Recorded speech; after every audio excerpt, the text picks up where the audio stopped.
allow the two children to attend the budget every year. It's okay. Off your mind. It's okay. She Off your mind. Chai! Now wow, people wey suppose talk truth to power don't off mic. And if we talk, now 500,000 they go summer us, call them hate speech. But fear not, my ego don't come. Ingo torchlight every corner, nooks and cranny of all these bad people where they spoil our country.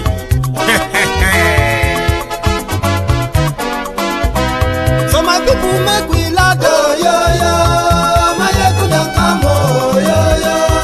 My people make we shout, oh yo yo. My ego don't come, oh yo yo. My ego don't come, man of the masses, oh yo yo. My ego don't come, oh yo yo. My ego diary politico, oh yo yo. My ego don't come, oh yo yo. This one not the off in mind, oh yo yo. My ego don't come, oh yo yo. Can in the touchlight every corner, oh yo yo. My ego don't come, oh yo yo. Okay, some people be they holla say they want the power. Chai, them be promise us say we go get light and power. Nah. Them hustle sote they can't get the power. But now they know they do anything with the power. Sure. Every day, dollar just they get the higher power over naira. See them talk say make we off mind. But thank God say my ego don't come. So my people make you loud, oh yo yo. My ego don't come, oh yo yo. My people make we shout, oh yo yo. My ego don't come, oh yo yo. My ego don't come, man of the masses, oh yo yo. My ego don't come, oh yo yo. My ego diary politico, oh yo yo. My ego don't come, oh yo yo. This one not they off in mind, oh yo yo. My ego don't come, oh yo yo. Person where they do evil, no one make person talk. Them say that my yegun, that man too they talk. He too they talk. Say my yegun diary, he they hot like pepper. But every day then they take money in bulk. Woman picking, they the street they hawk. Still them talk say make we no talk. But thank God say my yegun don't come. So my people make you loud, oh yo yo. My yegun don't come, oh yo yo. My people make you shout, oh yo yo. My yegun don't come, oh yo yo. Man of the masses, my ego don't come, oh yo yo. My ego diary politico, oh yo.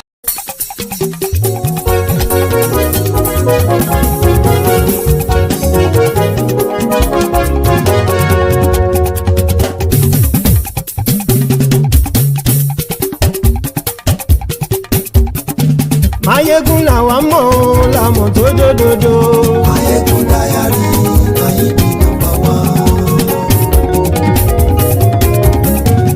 Ayekun làwa mọ̀ làwọn tó jódodo. Ayekun diary na ibi nọ́mbà 1. Ayekun ti dé o ọ̀rẹ́ ara ìlú.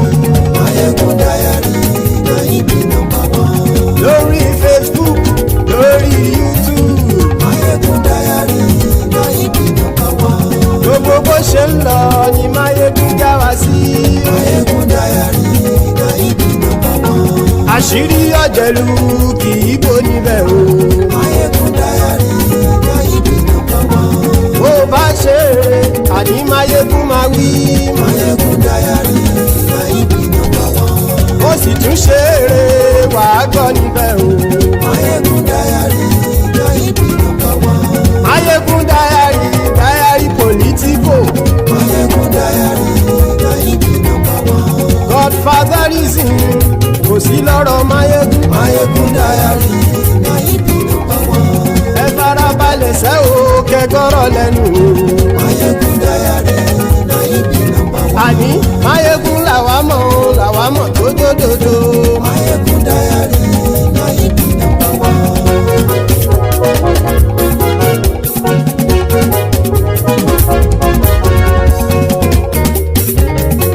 Àní ẹ̀sùn rákì. Máyégún ti dé. Máyégún ti dé. Ọ̀jẹ̀lú ẹ̀sùn rákì. Máyégún ti dé. Àní ẹ̀sùn rákì. Máyégún ti dé. Lórí Facebook. Máyégún ti dé. Àní ẹ̀sùn rákì. Máyégún ti dé. Lórí YouTube. Máyégún ti dé. Àní ẹ̀sùn lájú. Máyégún ti dé. Bọ́ bàbá gbé wúrẹ́. Máyégún máa wí. Àní ẹ̀sùn lájú. Máyégún ti dé. Bíjó ìgbádìyẹ. Máyégún máa wí. Àní ẹ̀sùn lájú. Máyégún ti dé. Pẹ̀sìdó bá rúfin o. Máyégún máa wí. Àní ẹ̀sùn lájú. Máyégún ti dé. Kí gómìnà kówó jẹ. Máyégún máa wí. Àní ẹ̀sùn lájú. Máyégún ti dé. Hello there. Good morning to you. Good afternoon to you. And good evening to you from wherever you are joining us. This is Máyégún live. And thank you so much for joining me from wherever you are joining us. Remember, please, after reading the caption of this broadcast, take your time and read the description of the broadcast as well. Like it, share it, invite your friends and your not so friendly friends, your frenemies. Tell all of them that Máyégún today, and then sit back, relax, and enjoy the presentation or the gists. Thank you. This evening, we are starting from Kaduna and the latest from the stable of the terrorist sympathizers, terrorists, apologists, terrorists, forgivers. This time around, it is the former Kaduna Little Finger, El Rufai says to G. Ubasoni, who staged his own show of shame, because there is nowhere else in the world where terrorists are being pardoned. And according to these guys from northern Nigeria, rehabilitated, reabsorbed into the society, all because they professed by holding the Holy Quran to say they have repented from their terrorist ways. Only in Nigeria. There is nowhere else in the world.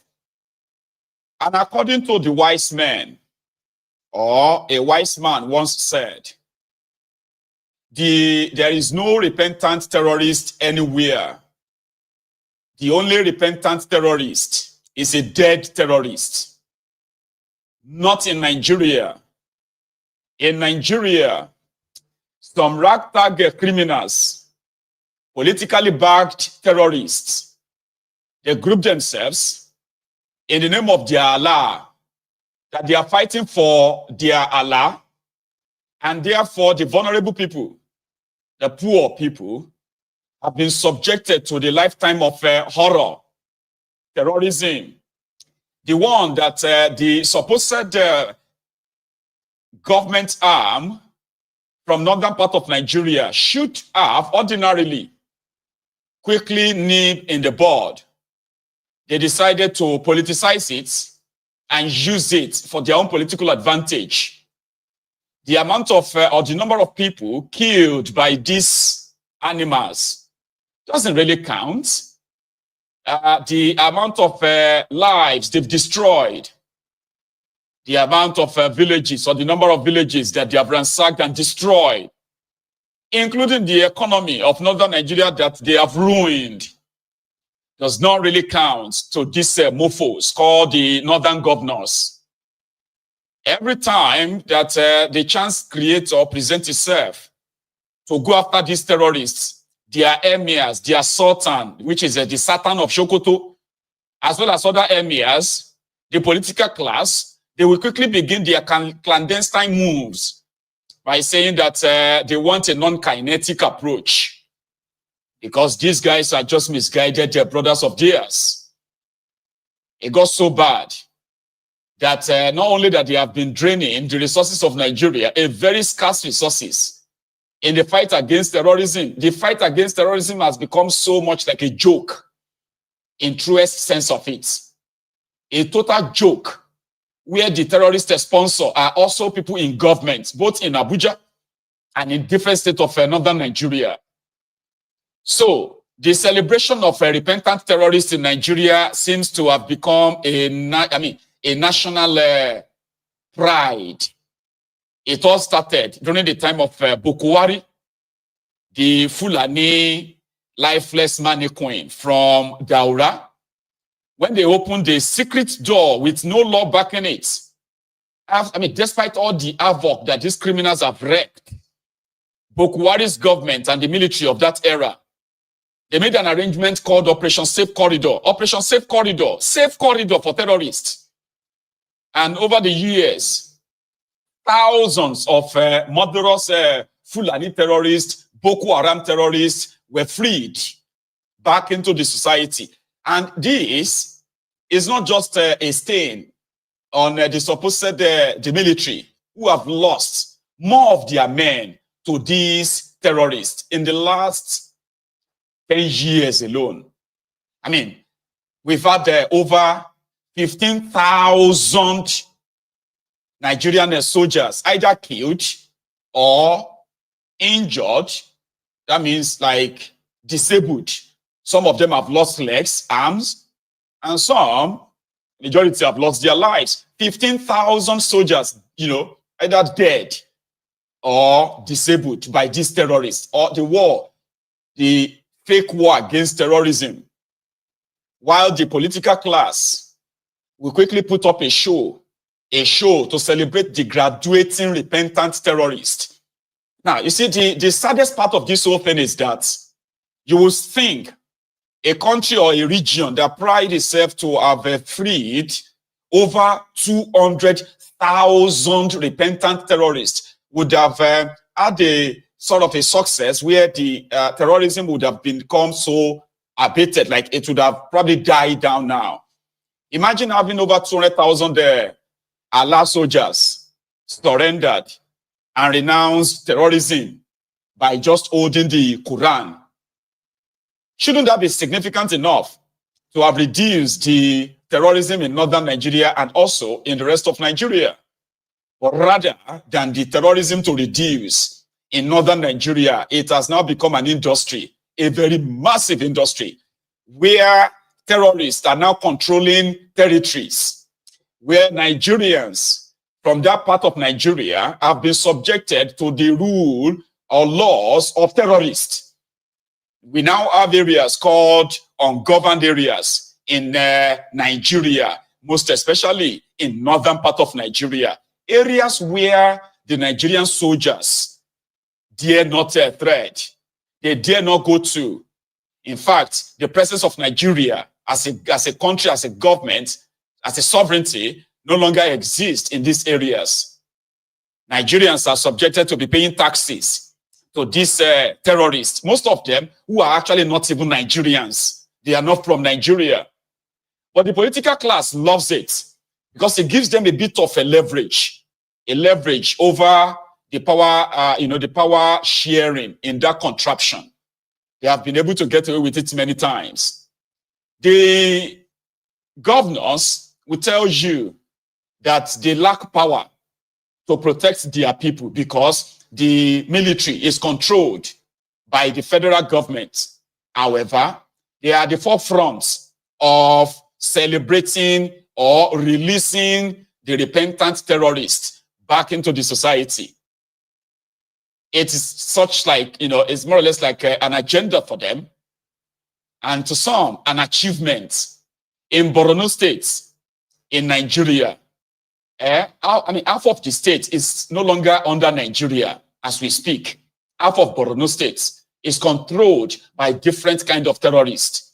From Boko Haram to ISWAP, ISWAP 1, ISWAP 2, to Lakurawa, to Fulani terrorists, and so many other terrorists that we don't even know their names, operating in that part of Nigeria today.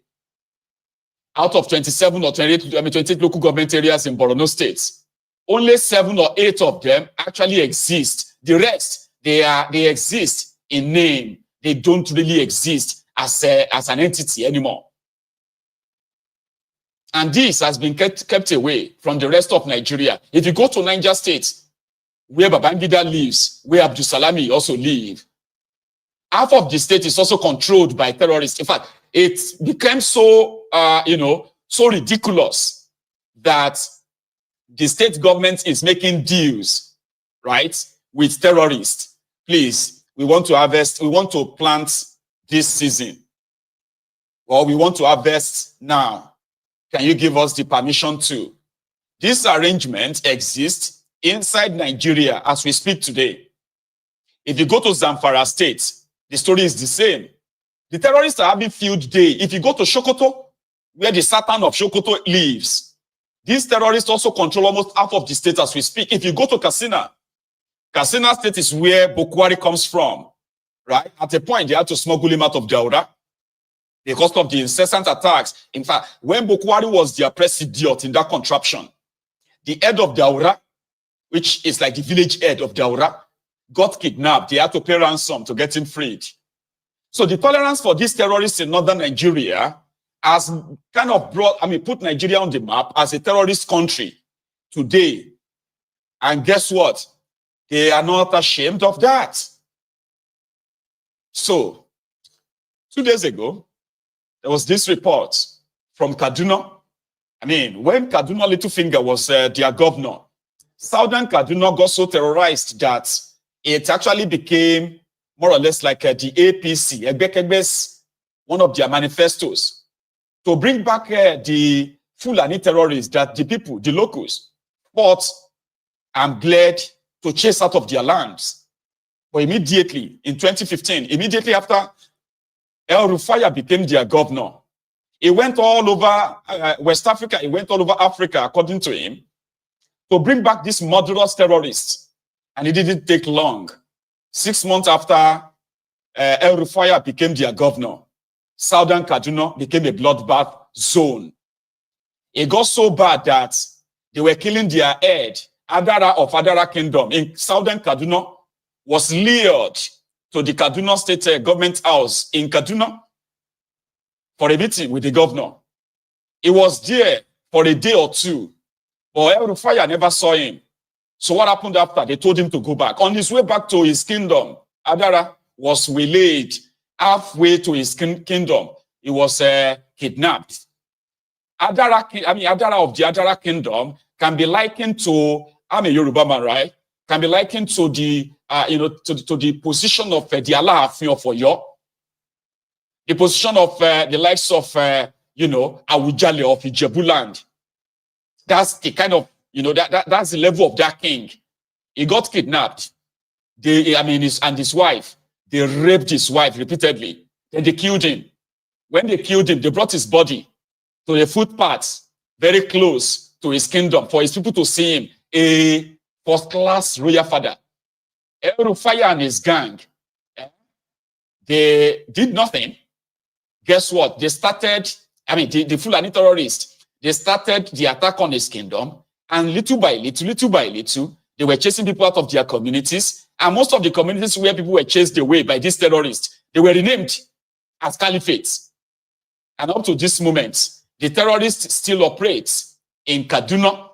So when Mubasani put up his own show, like the Zulum of Borno, who prides himself of freeing 160,000 repentant terrorists in his own state. So, for them in Kaduna, it is a win-win. The terrorists have surrendered. They have repented. There is no repentant terrorist. The only repentant terrorist is a dead terrorist. Maybe not in Nigeria. Let's start from there, from Kaduna. So a few weeks ago, these people have released over 100 people that they have captured. And they have also, wherever there is anybody among them who feels he can do without them, they dealt with him. They are protecting us, they are protecting themselves. Speaking to the gathering, Governor Basani highlighted the crucial role of the comprehensive framework for resolving conflicts noting that the state is developing a robust framework for sustainable peace and security.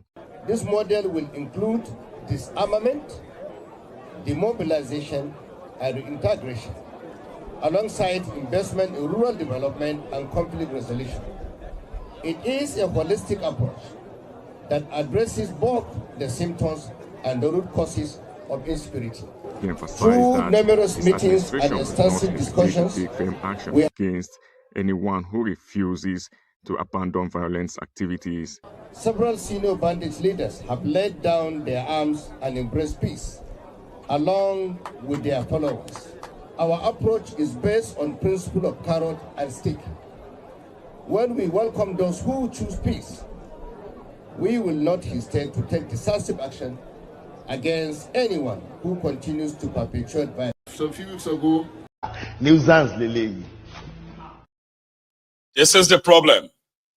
Terrorists are never held responsible for all their actions. According to these guys, who we believe are the ones who also armed these terrorists. Once they lay down their weapons, we can throw parties for them. No responsibility. There is no punishment for all they have done. In fact, it is a pride that they have released some of their captives. So let's celebrate for peace. But since they have been doing the repentant terrorists, Operation Safe Corridor, for the past 8 years now, rather than for terrorism to reduce, it keeps growing, escalating, where in some places, they're actually giving them billions of naira in this northern Nigeria. So that governor was on a rise, I think earlier today, and he was asked, how does this actually solve the insecurity? When those who chooses, right, who chose to kind of start killing people, kidnapping people for ransom, are never punished. And the word there is that since they have said they won't do it again, let us just embrace peace. The type of peace that these criminals are foisting on the rest of Nigeria. Listen to his response. Does it mean that these bandits have totally been forgiving of all their crimes? No, I'm not talking about forgiving or not forgiving.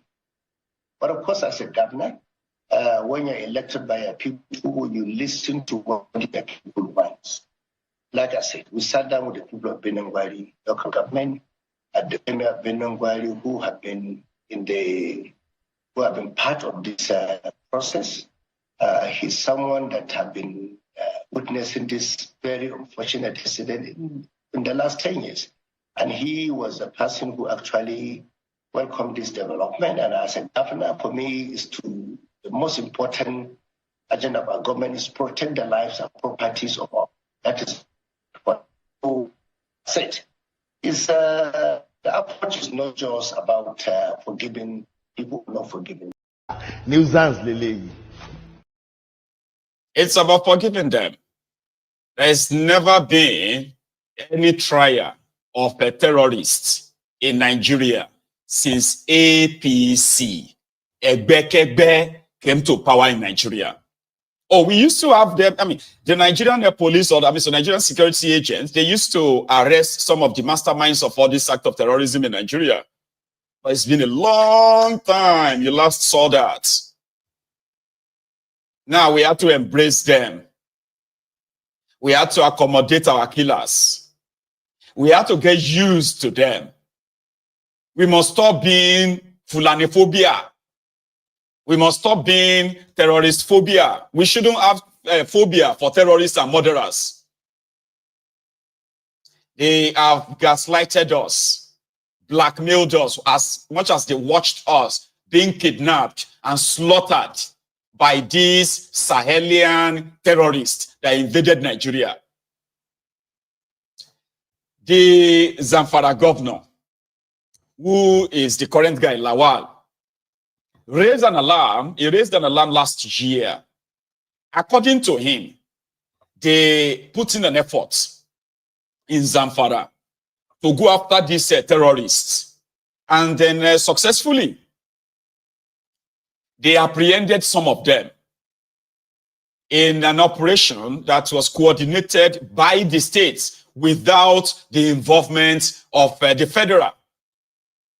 And they succeeded. Because according to him, some of these, in quote, bandits, these terrorists, they are known locally in Zamfara. Their parents are known. So when it was time to clamp down on them, they knew exactly where to find them. But immediately they got them picked up. I mean, they had to present them to the judiciary. It was the turn of the judiciary to actually apply the law. What did the judiciary do? They freed them. He granted he actually also accused the current Minister for Defense, State Defense, Bello Patawale. Now, Bello Patawale, when Isa pandemic, how do I put this story together for you to really understand the sequence, okay? Before we got to this part, right? When Bokwari was the president, a terrorist sympathizer called Isa Pantami or Isa Pandemiki, a well-known, documented terrorist sympathizer, was appointed Minister of Communication. His job was to tap our communication networks, your mobile phone, your text messages, your emails, your voice notes, your WhatsApp. They publicized it. They brought in an equipment that they said was worth over 24 billion naira. 24 billion naira equipment installed to jam your WhatsApp, because WhatsApp was supposed to be an encrypted means of communication, end-to-end encryption. Nobody should be able to hack WhatsApp, but that is your own. They can hack it. They procure a supposed equipment that could jam all communications in Nigeria, just at least to what? To track communications of terrorists. How do you make a terrorist sympathizer the Minister of Communication to monitor communication of Nigerians, including that of the terrorists? Guess what happened? Under these criminals, terrorism kind of gained more foothold. Terrorists will be using the phones of their victims that they kidnapped to communicate with the families. But the Nigerian government, the Nigerian Communication Ministry, they are unable to track these people. Sometimes they will leave them for weeks, days, weeks, until the ransom is paid. Meanwhile, in Zamfara State, a state that is led by active terrorists as well. So the governor before Patawale is a minister right now. I can't remember his name right away. Yari, that's his name, Yari. He put together his own terror group so that they could help him chase the people away from some communities where he was mining uranium and other precious minerals in Zamfara, right? And that was his own source of money. So when Bello Patawale became the governor, he wanted his own mine too. So he put together a program. He called it the Repentant terrorists as well, something like this. That was when the likes of Bello Turuji, this other guy, something Tafe or whatever his name is called. I'm going to look for that name. It's important. Okay. Yeah, his name is Ya Dotun or something. Sorry. Ado Alero. That's the name. That's the guy that his picture is in that thumbnail for this program on YouTube, right? Ado Alero. Bello Turuji. So that was when he brought them together as repentant terrorists. What he was doing was putting his own group together that would help him secure the communities where they were able to mine gold. To cover it up, he decided to say Zamfara is now producing gold, and he, Patawale, as their governor, will now help them keep the gold in Dubai. Up till now, Zamfara gold, nobody knows what Patawale did with that. So fast forward to last year, when Patawale got defeated by Lawal. So that one now came and said, oh, what I found on ground is so terrible. Can you believe that the governor of this state was actually funding terrorists? And he disguised it as repentant terrorist. This is not me. Oh. This was the guy, Lawal, the guy that succeeded Patawale. But rather than for Patawale to be arrested for his crime, Thiefnubu appointed him as Minister of Defense to come and protect me and you from terrorists. The person that is responsible for the insecurity in his own state is appointed as Federal Minister of Defense to protect us from the terrorists they hired. He denied it. He said, oh, I swore by Holy Quran. I was the only governor from northern Nigeria that swore by the Holy Quran that I had nothing to do with terrorism. And that makes him like innocent, like honest. Bello Patawale was buying cars, was giving cash to repentant terrorists.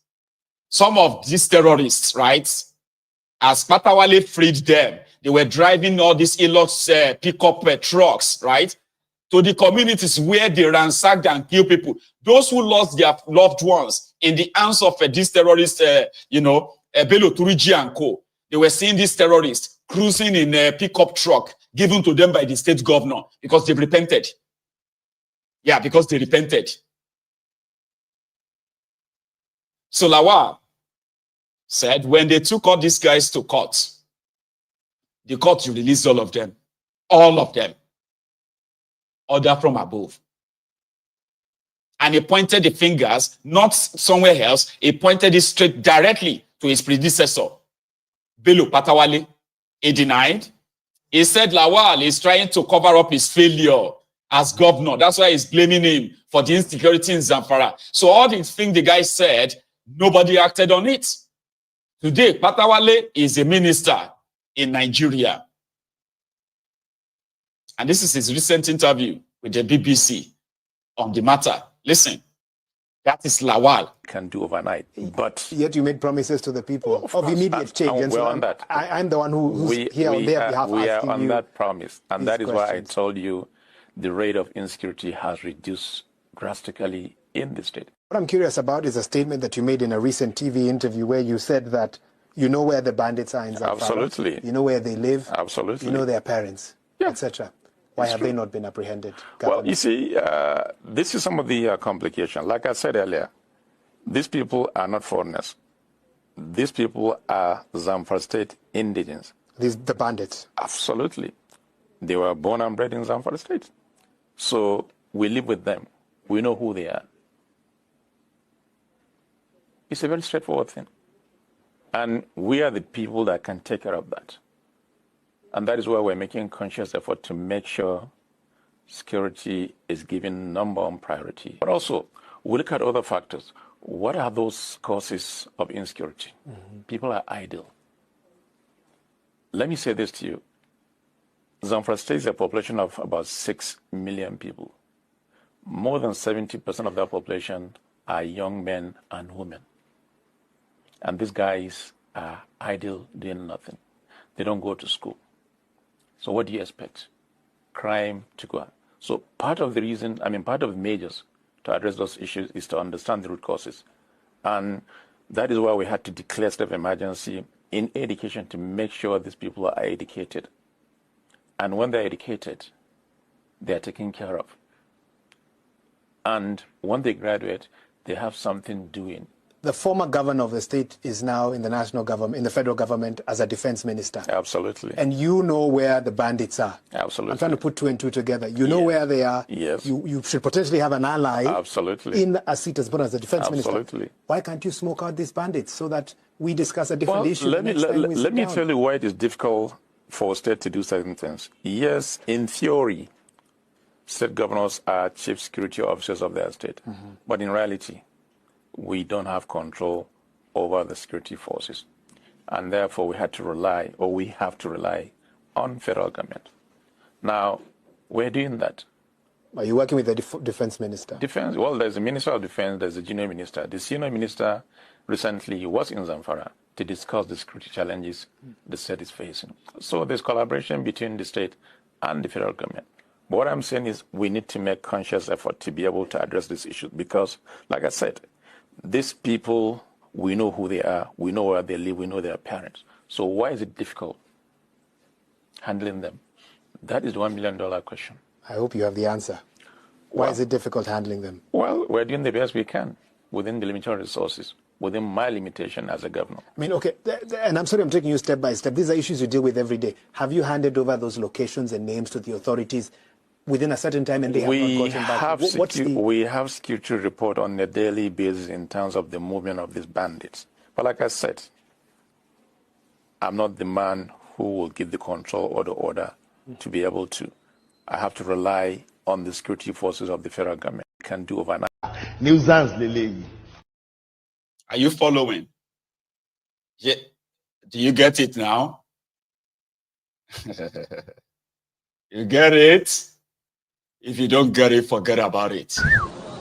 You get it? Okay. If you don't get it, forget about it. This is how they are playing people with. This is how they are playing with people's lives. Okay? The entire chain of command is compromised and so corrupt. And then the people's lives is at stake.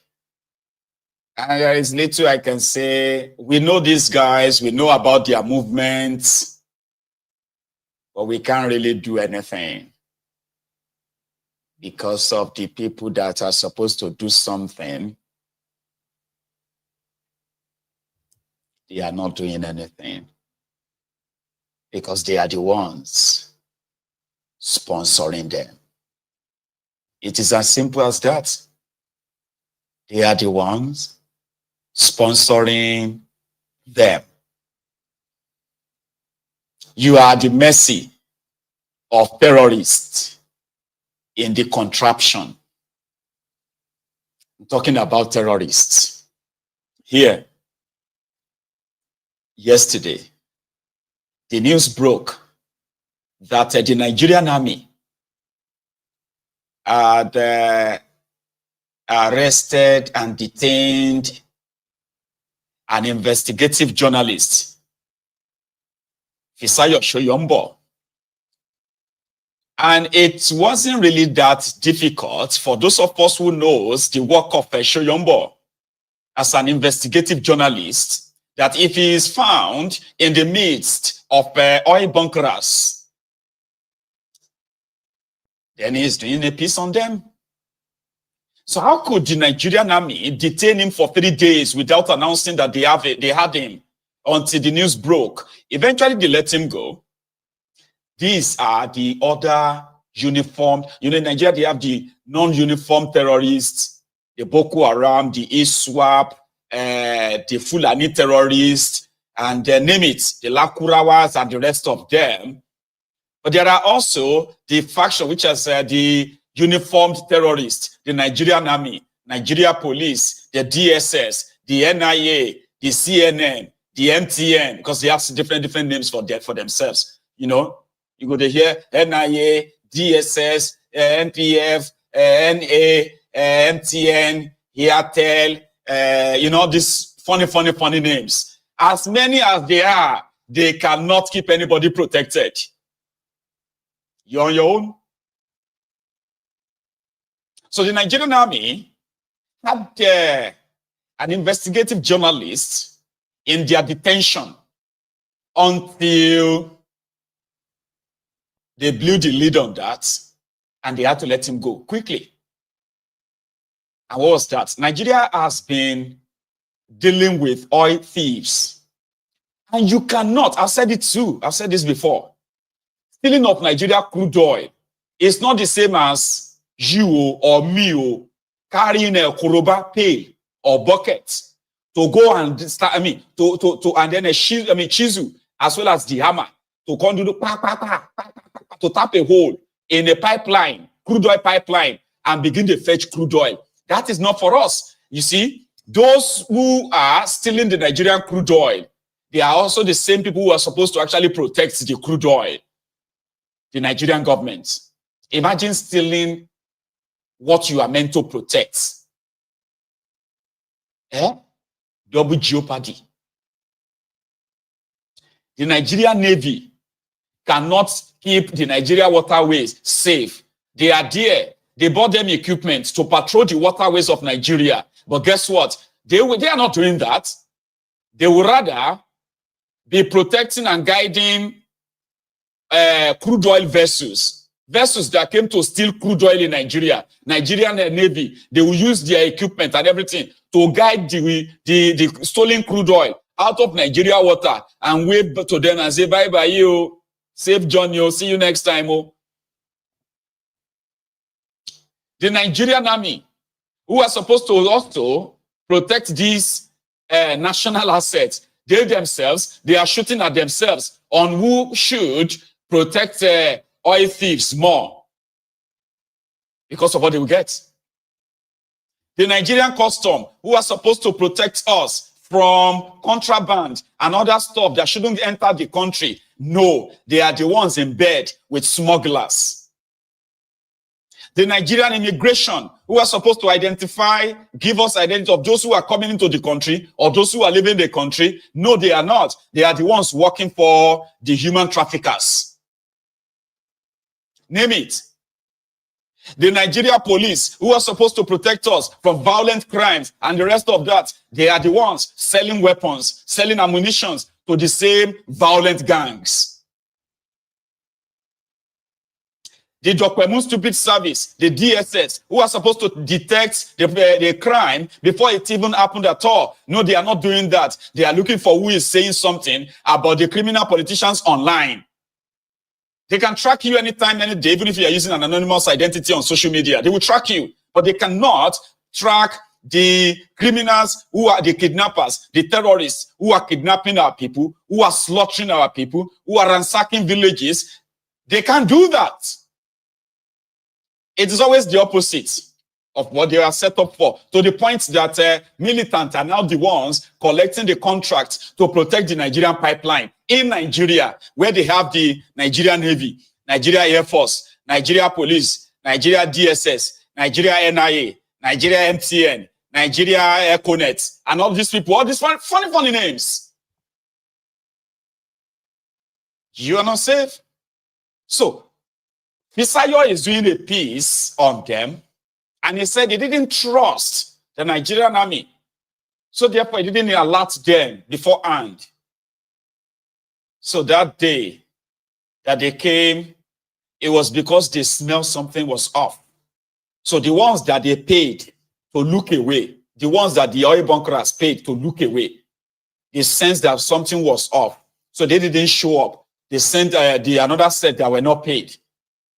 Fisayo was out, and it was on Arise News yesterday, Arise TV yesterday, to share his story.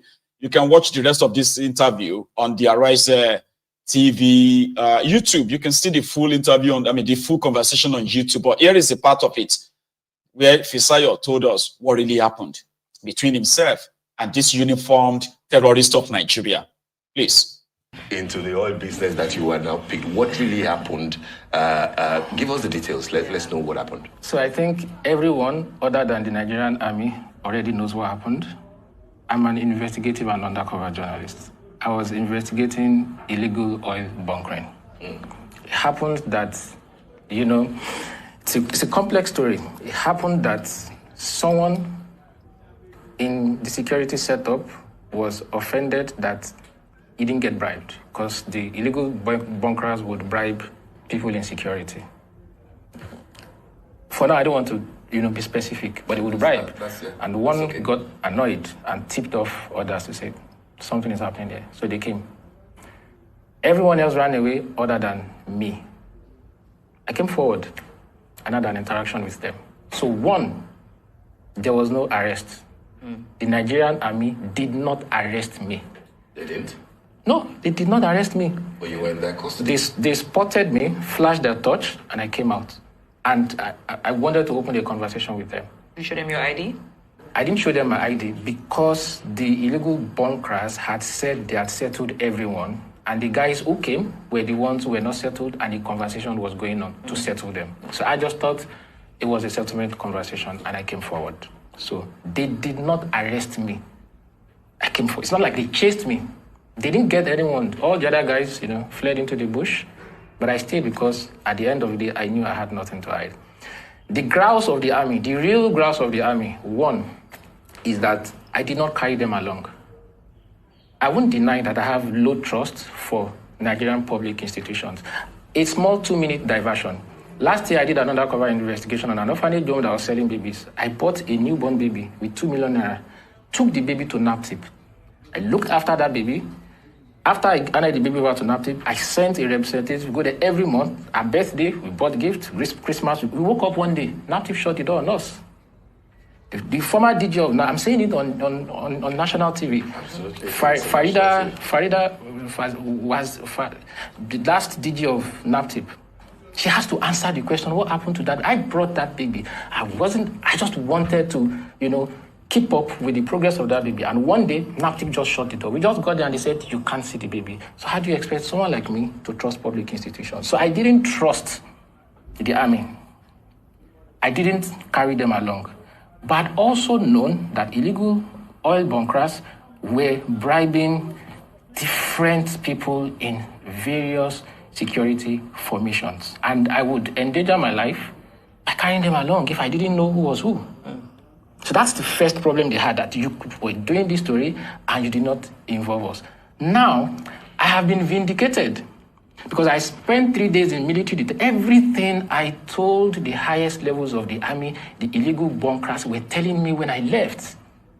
You get, when they picked me up, it was around 2 a.m. We were in the bush until maybe 4, 5. A soldier stole my 2 phones. The army, I'm saying it on air, I have to fish out that soldiers and punish him. You can't arrest people and then your man is stealing. And when we left, they took me to a camp, a military camp close to that place. We were there till afternoon, until about 3 p.m. I did not say a word about who I was because I felt it was too general a place to make that kind of statement. They all felt I was an illegal oil bunker, and I played along until they took me to 6 Div. And I thought from then, I was speaking with people in offices who were investigating the case. That's when I said, look, I'm actually an undercover journalist. This is proof. But everything I told them, the things I wrote in my statement, as I got out yesterday, illegal oil brokers were telling me, who are you? We thought you were one of us. Now, this is what they said you are. This is who they said you are. They said you are a detective. You are an undercover journalist. Is it true? So, was I not right by not carrying the army along? Because how can you grill me at the 6th Div? And every single thing I told you, I got out yesterday and the illegal workers were telling me every single thing. And they made no mistakes. They were on point. Fisayo, let's talk about press freedom and investigative journalism. If you try to say you want to do the right thing, that's a shithole. Your life will be snatched from you like that. How many of you remember that video of the customs informants whose identities were released to the smugglers, and the smugglers went for these informants and beat them bloody? I don't know if probably they killed them. So they put the video on the internet.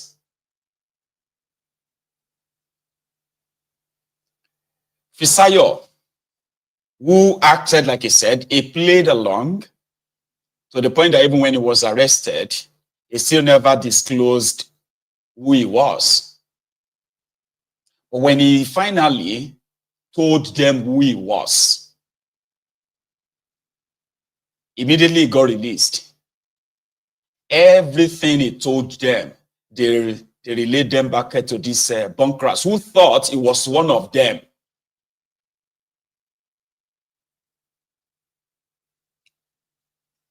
People were supposed to arrest criminals, stop oil bunkering, right?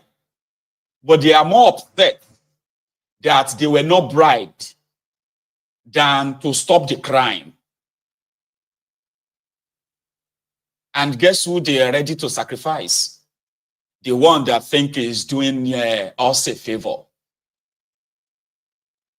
When Fisayo was releasing details of smugglers in Nigeria on social media, the same impoverished, criminally minded Nigerians, they were on his social media handle, attacking him, abusing him, threatening him.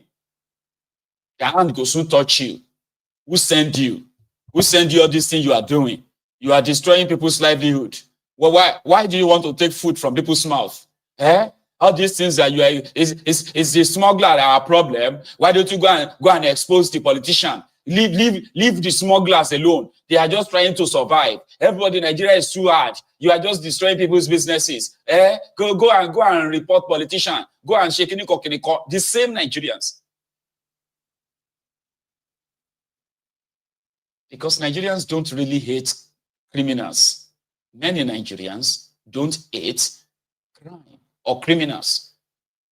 They don't hate corruption. They don't hate oppression. What they don't really like is when they are not the ones benefiting from that corruption, benefiting from that oppression. That is when you will see them as, oh, I mean, you are making sense, so, my brother, man, people like you are supposed to be our leader. Ironic. Majority of Nigerians don't hate criminals. They don't hate crime. And that is why if you are a regular user of social media, you can see their countenance, their body languages when it comes to exposing criminals. They will come for you. Even if you expose the criminal politicians too, they will come for you. They would say that, if na you will not do it. If na you meanwhile you that is exposing people, are you a saint? Are you innocent? What the hell is going on? And that's why they say, if you say you want to go and fight for Nigerians, you are either an idiot or you are a mumu, or you probably have a mental health problem too. Don't dare fight for Nigerians. It is one of the most stupid things anybody. You see, there are people who have this savior mentality. Say, I mean, I cannot take any nonsense. I cannot. Shut up. If you want to fight for Nigerians, then you would what? Have to use one hand. Don't use two hands. You will be using one hand to fight the oppressors. Then you will be using the second hand to protect yourself from the oppressed.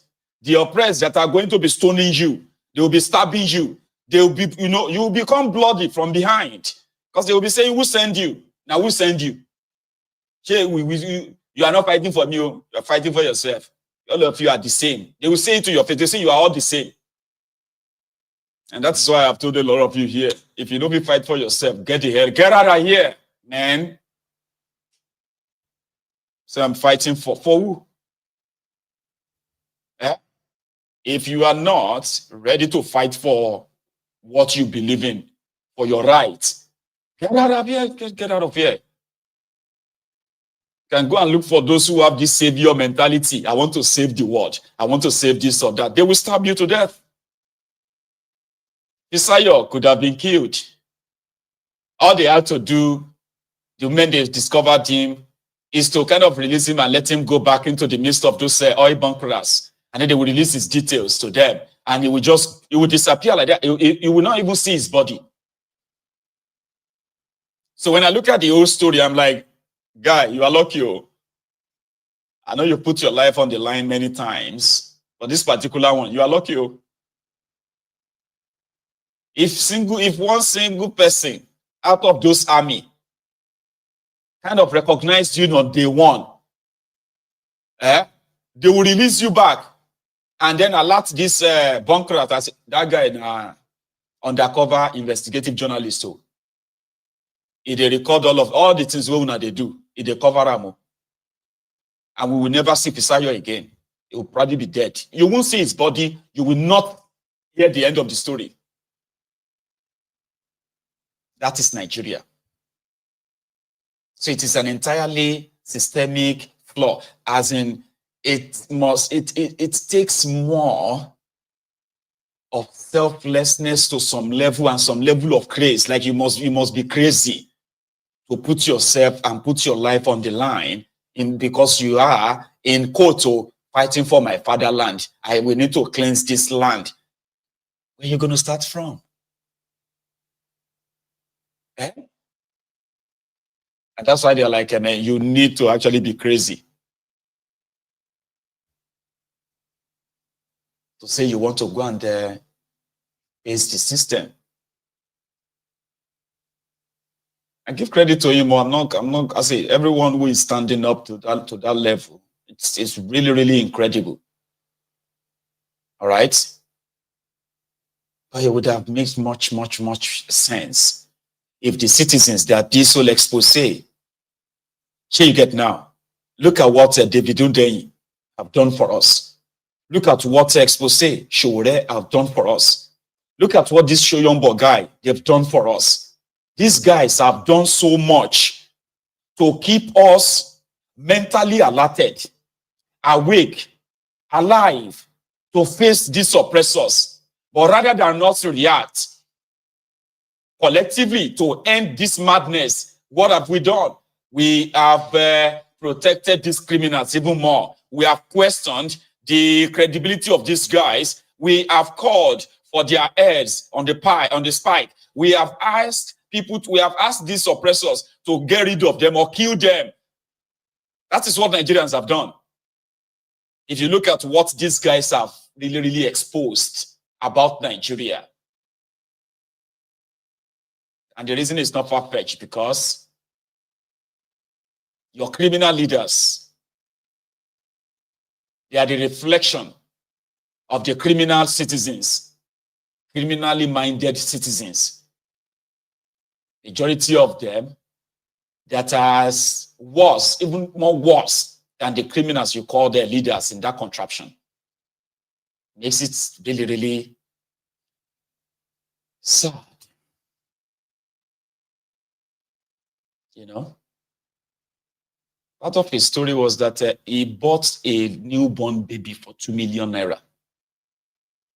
Do you know they trade in babies in Nigeria? This is not an adoption process, anything, just where young girls are impregnated and their children are sold from birth. They never see those children again. Ritualists are buying children. Other people are buying children, where people will actually disguise and pretend that they are pregnant. And the girl that is pregnant is somewhere in a place living in squalor. It's like a breeding ground. The same way they are breeding animals is how they are breeding children all over Nigeria, where the children are sold like they are selling chicken. A completely collapsed system where they all worship money. It's all about money. Need money.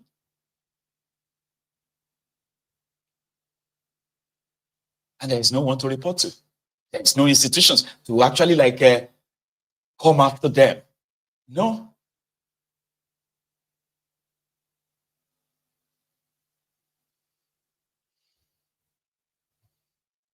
I told you yesterday that the, what do you call them?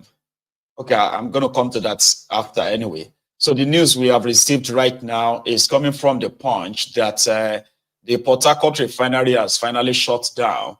The scam has run its course. I was expecting this to last for at least maybe a month or two, but unfortunately it only lasted for 2 days. Now they said they are doing calibration of the refinery that they told you have started working. They are doing calibration of their pump machine, calibration of and because of that, it has now shut down. The party is over. You know, at the point, even as a public affairs analyst and as a watcher of the industry, I find it difficult to know what to believe. Was it all propaganda? Because even the Mr. President himself weighed in congratulating the NFPC for achieving a feat.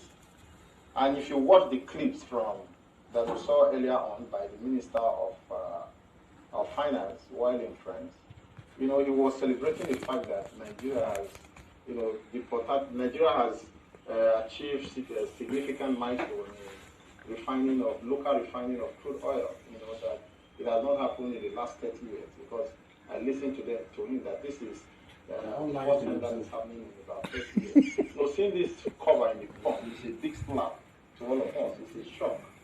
Let it not be that what the NNPC has been feeding us with in the last 1 week is all propaganda. I hope it's not true.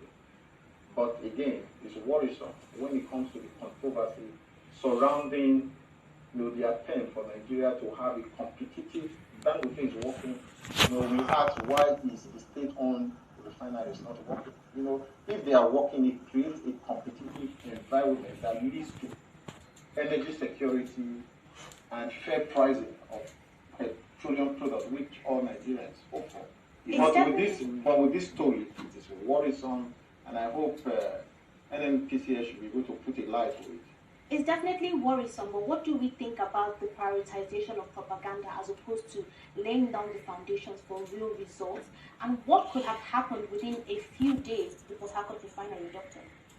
Yeah, that is the confusion. You know, I'm just coming across this story for the first time, and I'm shocked that, and I want to believe that Punch, as a newspaper, a respected one for that matter, would have done its own homework before it ran this story on it. What shall I say unto the Lord? Yes, Lord. All I have to say, Thank you, Lord. What shall I say? Thank you,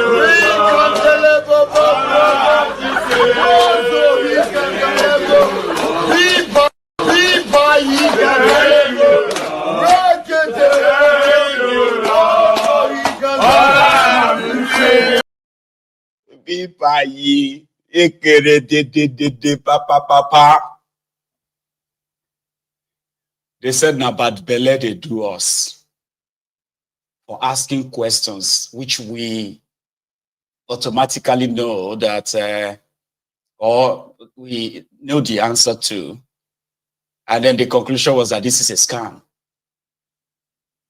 They said now because we get bad belle, it's because we didn't want Nigeria, we don't like good news. So scam is good news. Propaganda is good news. Lies is good news in the country of APC. Egbekegbe. Propaganda. Lies. Deceit. I mean, I said it on this platform that sometimes I actually really wanted some of their lies to be truth myself, but there is nothing anybody can do to turn a lie to truth. It's not possible. It's not going to happen. If wishes were horses, beggars will ride, is what they say. But wishes don't build countries. Wishes don't fix a collapsed economy. Lies don't build or make a refinery work. If your refinery is working, nobody even need they don't even need adverts. The price of the petroleum products in Nigeria will tell and say, I mean, this one is refined locally. That is why a liter is 500 naira. That one that is being sold for 900 naira, for 1,000 naira, they are imported. So that's the difference. That is what it should be like. No propaganda, no media, this and that. But they lied to you. You are not even offended. Like by me now. Eh? Like if somebody lied to me and I discover that they lied to me, I will be mad. I'll be angry. But these Ronukus are not angry.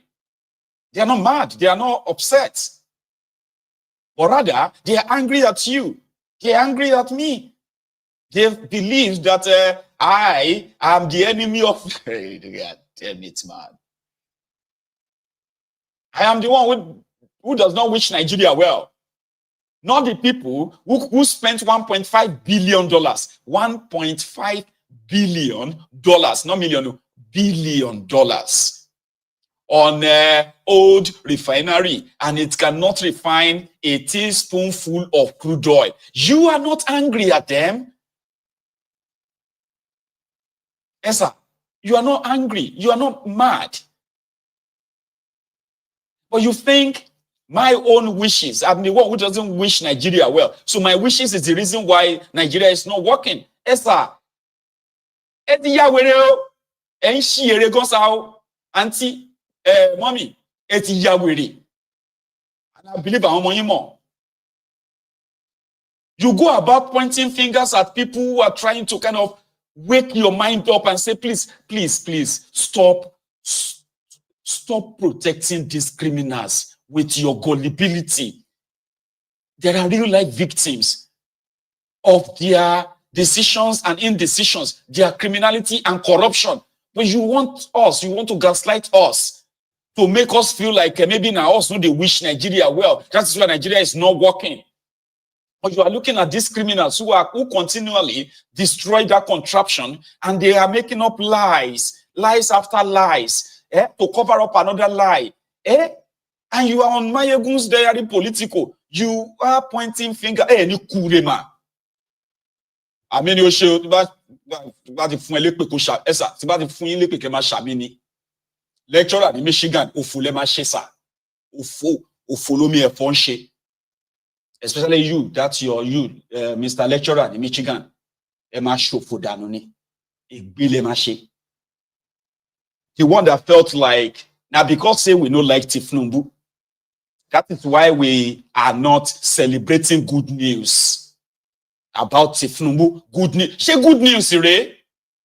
Is this the good news? Emma Shoponisa. Oh, gbogbo nǹkan tẹ́ kó jọ l'Amẹ́ríkà yẹn, gbogbo nǹkan tó kó jọ l'Amẹ́ríkà yẹn, wọ lecturer Michigan yẹn tó ń wò mí yẹn, gbogbo nǹkan tó fi ọwọ́ ẹ̀ kó jọ l'Amẹ́ríkà ó máa fi ẹ̀yìn ọwọ́ ẹ̀ dànù ni, ẹ máa ṣòfò last ni, tọmọtọmọ. Because it's mostly from this Ronukus abroad. You see, these Ronukus abroad, they are worse than the Ronukus, the voluntary slaves in Nigeria. They are enjoying the system that they can question and probe abroad, but they are supporting the criminality, the corruption, the mediocrity that keeps and puts the lives of our people in danger in Nigeria. They are supporting that from their base abroad. You have a system that works, you can question it because you understand it. But you are supporting the ones that keeps the lives of our people in perpetuity of danger and poverty. Nile. Then you point your fingers at us that we are the ones who doesn't like good news about Nigeria. Emma Shoponi. Ofu, Lumashi. Iwo Mr. Lecturer Michigan. Michigan. All those things you put together. Last, stroke awa. When that stroke catch you, right? When we stop and we delay ni. Can you understand now? Our end up see that contraption. Yes. That's my wish for you if you are watching me, because I know you are. I know you are watching. When that is stroke about mueton, they will tell you that ogun delay ni. Here you get. Call up a later for any American passport. Walora ticket, you will now go back to Nigeria. And you are many like that. You are in London, you are all over the world. You're playing on the intelligence of our people. You are then pointing fingers to blame other people for it. Ẹni òfò ni ẹ ṣòfò láyé ẹ tún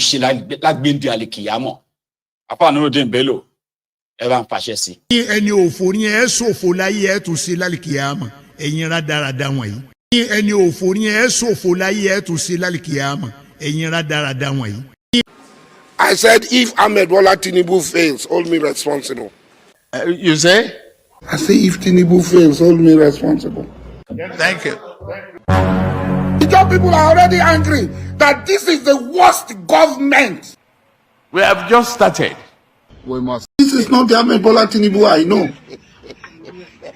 Since 1992, when I encounter you, I don't think this is the Ahmed Bola Tinubu I know.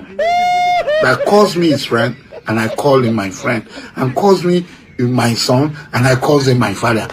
This is not the Ahmed Bola Tinubu I know. Ekalo boko to bodugare bebe. Ebikite buayima. Esi pupa. Esi pupa. Eshokuni. And they are already crying it as well in northern Nigeria. The one they are using to gaslight people right now is, what is it called? Thiefnubu's tax reform. One Olori Bruku came here yesterday and said that Biolodo. Just give it time. Okay? Once the lead is also taken off, right? I hope you will come back here and be like, Mayegun, sorry. They don't usually come back to say sorry anyway, but that's why we have to keep sending them the IEP. Loju Pali, not Loju doesn't. One of them, Amuyinjo Ashishe, Apada Bayani, Airpada Shofolastini, Ateyati Thiefnubu. Those who were shouting Muslim ticket 2 years ago, ready to lynch anybody who disagreed with them, right now they are now telling us that Thiefnubu has betrayed them. Is Gaba Life there tonight? Celia, Latu Aruno, the two of you do me a favor. Tell us what in this man they talk, because people like say this Thiefnubu tax reform, don't they enter them from the party? It could be like say it is about to kind of like rape them without any lubricant as we speak. Here is one Alhaji Abina cleric in northern Nigeria talking about Thiefnubu's tax reform and how Thiefnubu has betrayed them, how Thiefnubu has disappointed them. A wannan sati ana ta maganan sabuwar dokar haraji da mai girma shugaban ƙasa ya aika ƙudurori 4 a majalisar tarayya domin idan amince da su a tabbatar da wannan sabuwar doka ta haraji. Al'umma tana ta bayyana da damuwa dangane da wannan al'amari. Babban abin da yake jawo mana damuwa na farko shine ana rufa-rufa da abin da dokokin suka kusa. Abin da muka sani doka ana ɗaukar lokaci wajen rubuta ta. Ana iya wata 6 ko shekara guda ana tsara ta, ana rubuta ta, ana ba masana suna diba ta. Sannan za a kawo ta majalisa, 'yan majalisa a ba su dama da isasshen lokaci su karanta, su tuntuɓi masana akan dokoki ko kuma akan wannan abin da shafi dokar. Sannan kuma su tuntuɓi al'ummar da suke wakilta, sannan su zo su yi debate a kai. Ƙarshe in ta kama a saurari ra'ayoyin jama'a, a ce mutane su rubuto, to daga ƙarshe sai abin da shi ne maslaha. To wannan dokar ana son da ƙarfi da yaji sai an zartar da cikin ƙanƙanin lokaci.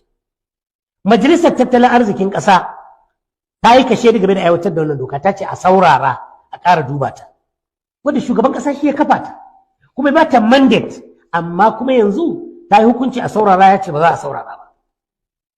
Gwamnoni sun zauna sun nuna suna da abin tsoro a cikinta ga al'ummominsu da jihohinsu, ya ce ba za a saurare su ba.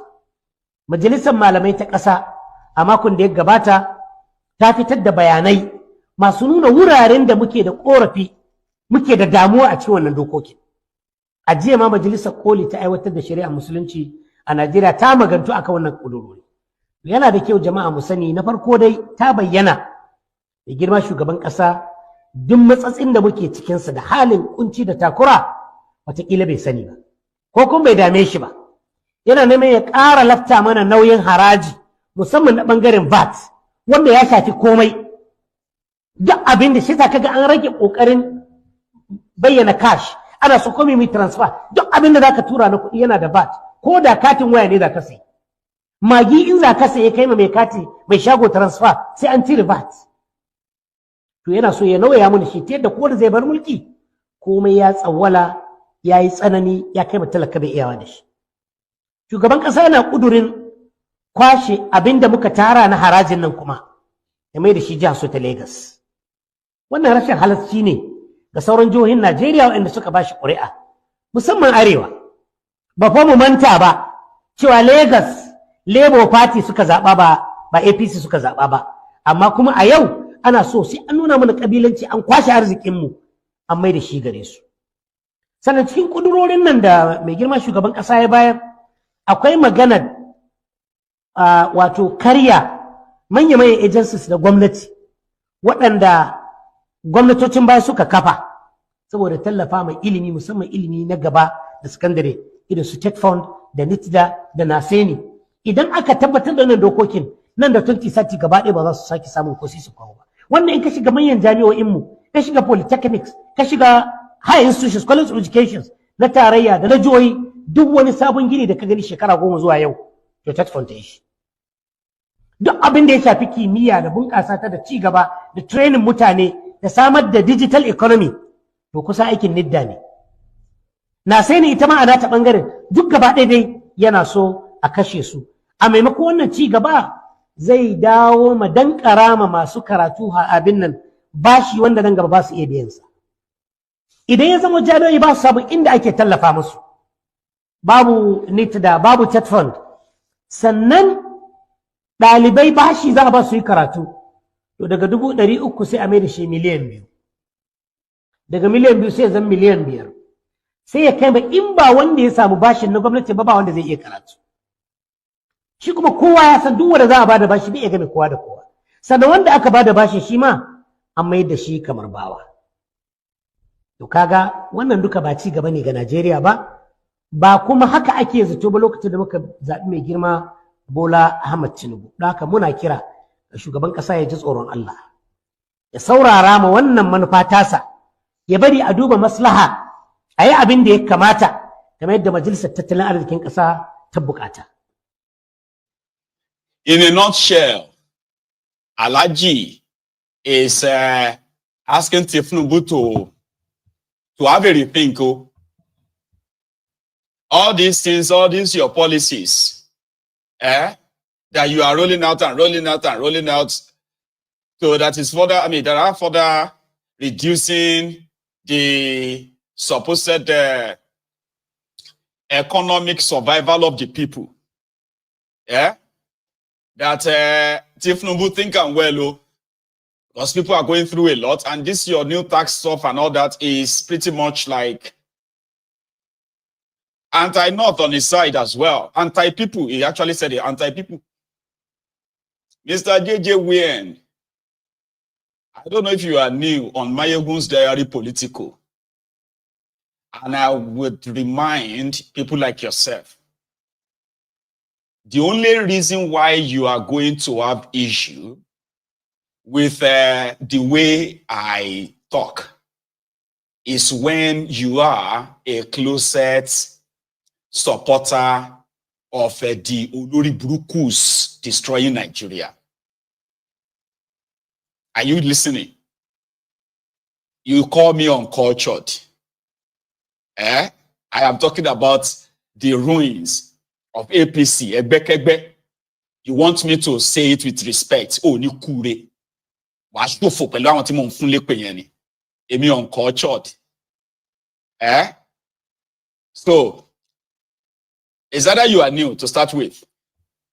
And if you are a closet Ronuku, again, you are on the wrong platform. I hope you will remember that. Right? And the reason why I will continue to curse people like yourself, especially those ones who are like a one Nigerianist, those who want to be politically correct. You know the politically correct people.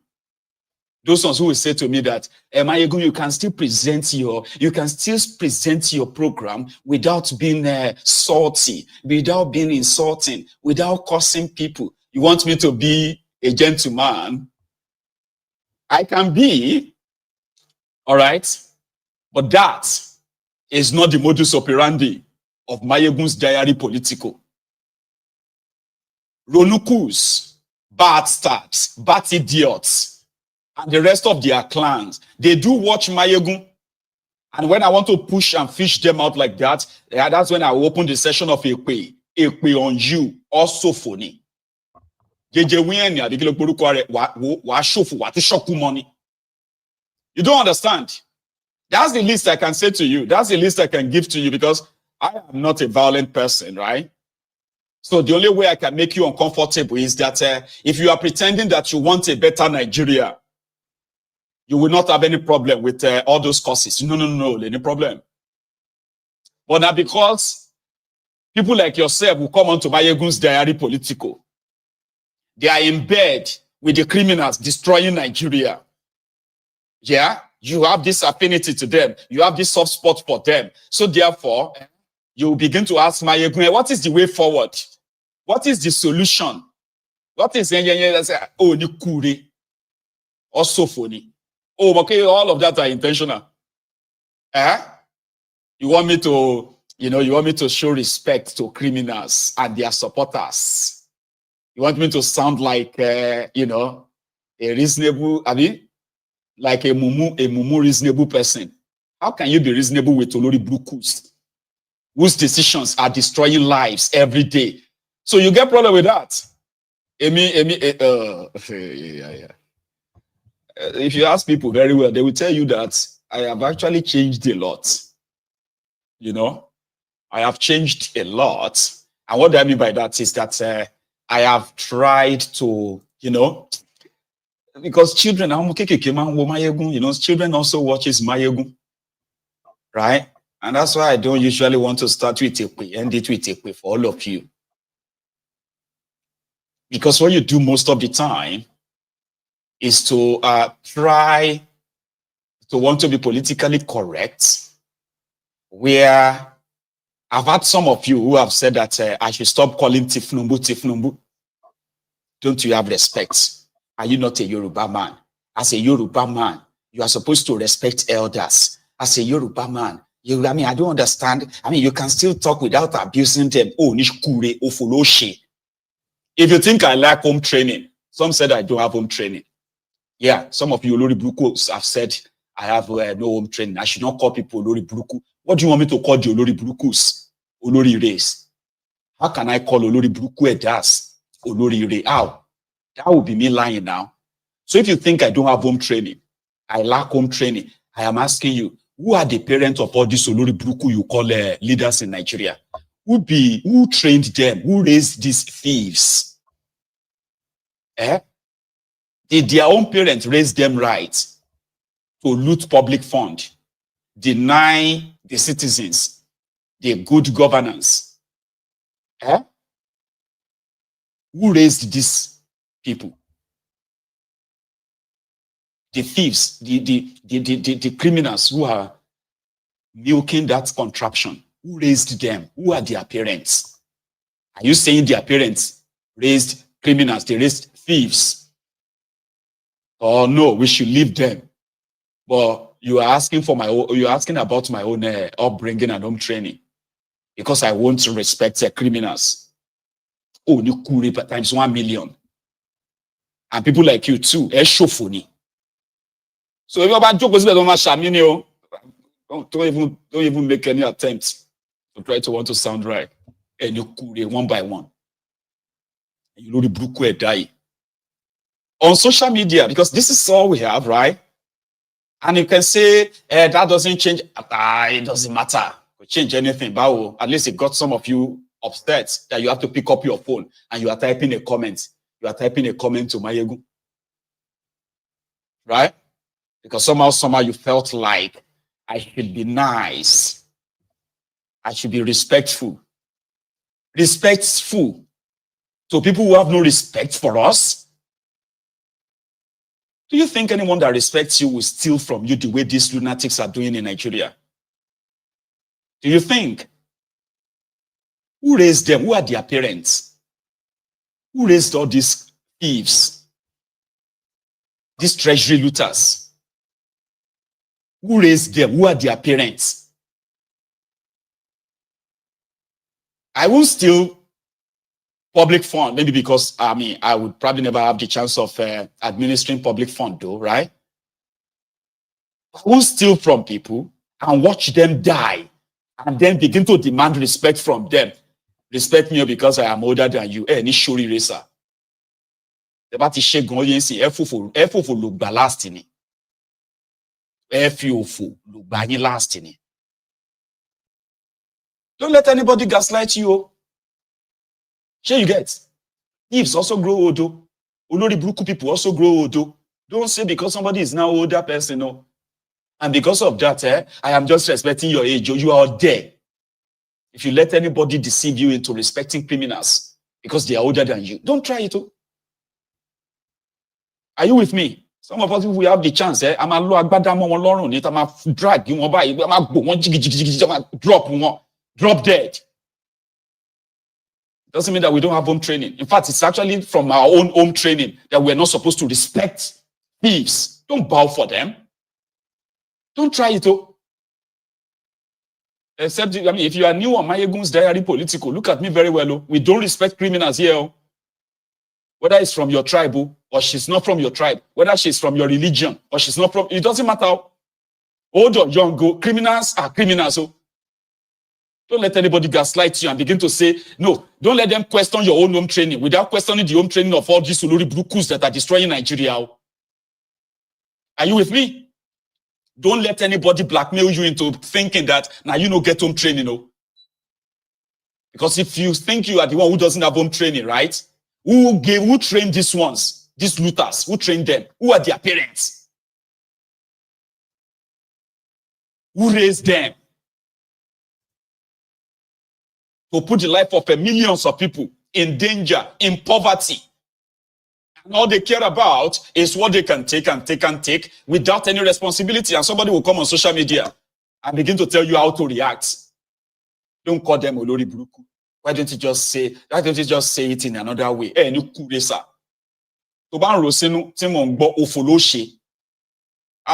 not a sleep. It's not a sleep of tongue. Except if you are new on Mayegun's diary political. Because we all know, listen to me, we have cleared that path here. Which is that we know the majority of you are all waiting for your turn. Nigeria is a turn-by-turn Nigeria limited. The yesterday thieves, right?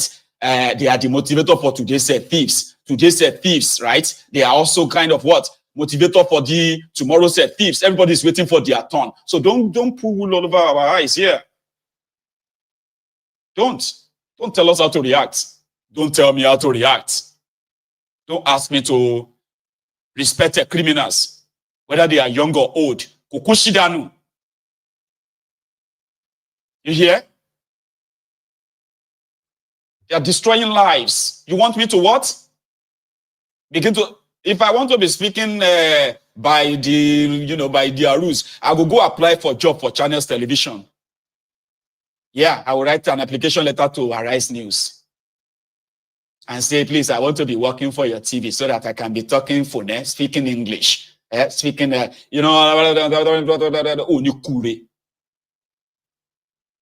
if you are a Ronuku on Mayegun's diary political, you are not supposed to be here. Because every day, and somehow, you go to think, say, it go to affect you. You understand? Every day you go to listen to Mayegun, and it will be like, now you are the talk to. It go to be like, now you are the talk to. So somehow it go to trigger you. I come appoint PTSD, Shireni, for the sake of your own health. Unsubscribe from Mayegun's diary political. You are not supposed to be watching me. If you have any little tiny affinity to these criminals, you are not supposed to be watching Mayegun for your own health, mental health. Because I want people to be radicalized. Yes, I do. I want people to understand that their enemies are not spirits. I want them to know that the people behind their problems, they are not what do you call it? Evil spirit, abi village people. They are those who are wearing agbada, those who are wearing a suit. They have names, they have identity. And I want the people who are listening to Mayegun to know them. Whether they are from your tribe or from your church, it doesn't matter. You understand? You need to know them. Don't sit down and be like, oh, these are our leader. No, they are not the same like that. You need to know the role every one of them is playing in destroying that contraption. Those who are telling you to go to church, to go to mosque, to go and pray, to go to Mecca, to go and stone Satan there. You know, I am not like that. I'll give you their names. I'll give you their roles. You will know what they are doing to you. It's now up to you. It's left to you, whatever you do with that. Get radicalized. It's a good thing. Don't respect criminals. Don't ever do it. Don't try it. Or else, everything I've been doing on this platform is just a waste of time. You must not respect criminals. If anybody feels offended, defamed, you can sue me. You know you can do that, Sha. Yeah, you can. You can sue me. If you think I say something that is not true, you can sue me too. So don't tell us to respect criminals. So to show for that, to be show kuma or to nielowo. And you lori bruku jati. Children needs to know. We don't want our children to be lied to anymore. They raised us lying to us. We are the leaders of tomorrow. You are the future leaders. Didn't know that one day drug dealers, certificate forgers, treasury looters, they will now be the role models. We never had such as our role models when we were younger. And you are now promoting criminals and you are telling us how to react to them. You are Ronuku and Mayegun's diary political for the sake of your own health. It's a year unsubscribe. It's for your own good. See you, I don't have control over that. To unsubscribe now for your own good. Let's go to the next one. The opposition are gathering. They said they want to remove Kolu in 2027. I laugh. I do. I mean, I laugh. Laughing in this sense is just to let you know that you do not have any system, institution to actually make that happen. If any opposition want to come together, they want to rescue Nigeria. They have to start now. Occupy Nigeria. Mobilize millions of your supporters out now. Trash that useless 1999 constitution. Don't amend it. Trash it. Set yourself up for another word. So I'm just giving you an opinion, my own opinion. And it doesn't matter if it counts or not. I will still say it. If you genuinely wanted to change that contraption, you would have to start with what? Mobilize. Peter Obi had 6.1 million. That's how much Yakubu gave him. 6.1 million voters, Abi. Athiefku had 6.9 million voters. Add them together, that's going to be like 13 million people. Half of that is enough. In fact, 25% of that is enough. What is 25% of 13 million? Or 30% of 13 million? That should possibly be somewhere around 4 million, Abi. Yeah, 4 million. So 4 million of your supporters, move them out now. Occupy everywhere, shut everywhere down until a new day for a new constitution is set up. And in that constitution, right, no president has the power to appoint INEC chairman. You must stop that. They must not appoint anything. Electoral officers, so they must not be appointed by the politicians. They must set some media CV, run for office as well, and say, okay, I want to be the next, what do you call it?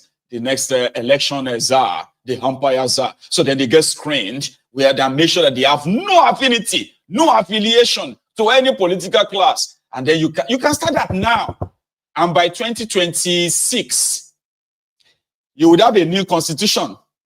And then you have a new INEC. Anything short of that is a waste of time. So this morning, Peter Obi and Athiefku, they had breakfast and they made the news.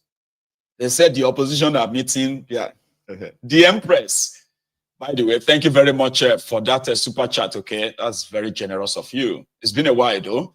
So the Empress always said that she had to leave Mayegun's diary political severally just to go and take care of her own mental health, because sometimes a lot of things that she gets told or gets shown on Mayegun's diary political are just so much and so too much for her that sometimes she just had to take a break.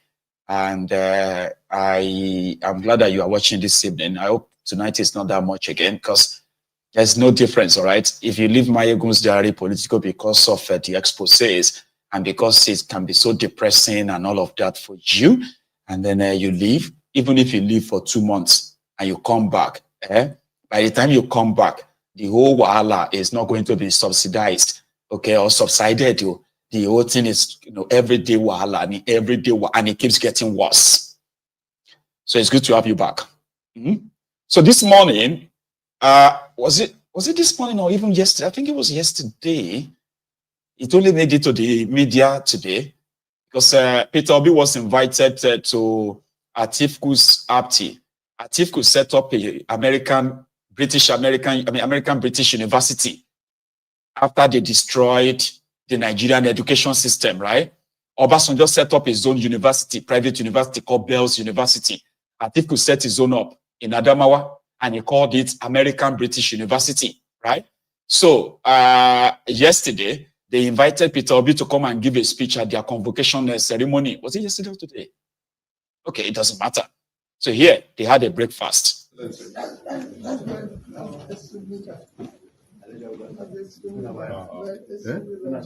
Okay.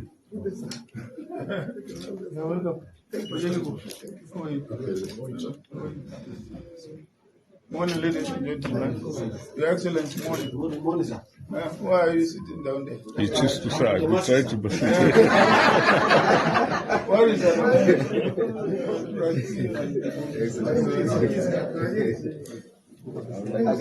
This is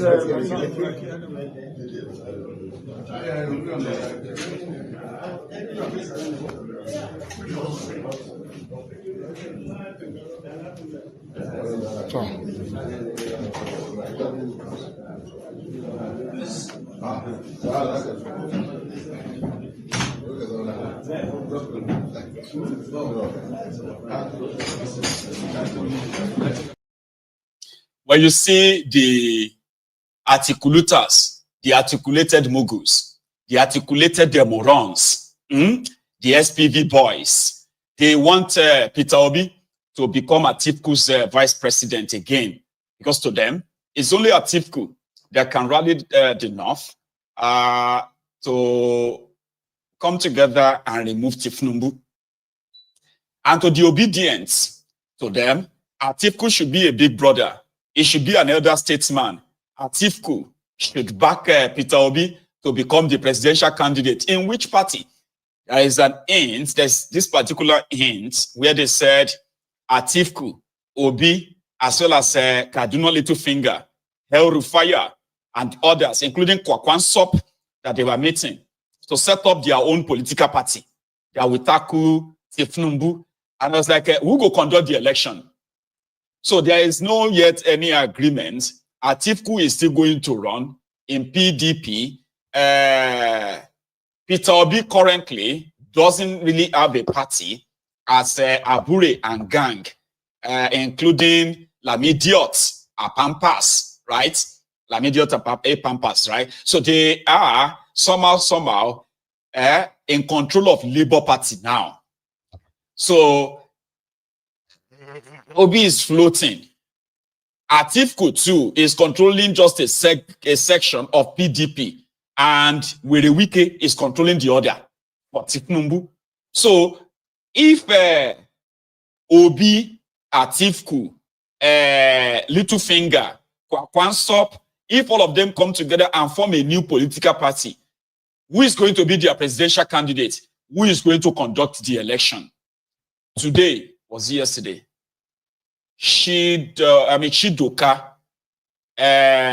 who happened to be the former Minister of Aviation in Nigeria, resigned from the PDP because, according to him, PDP is gone.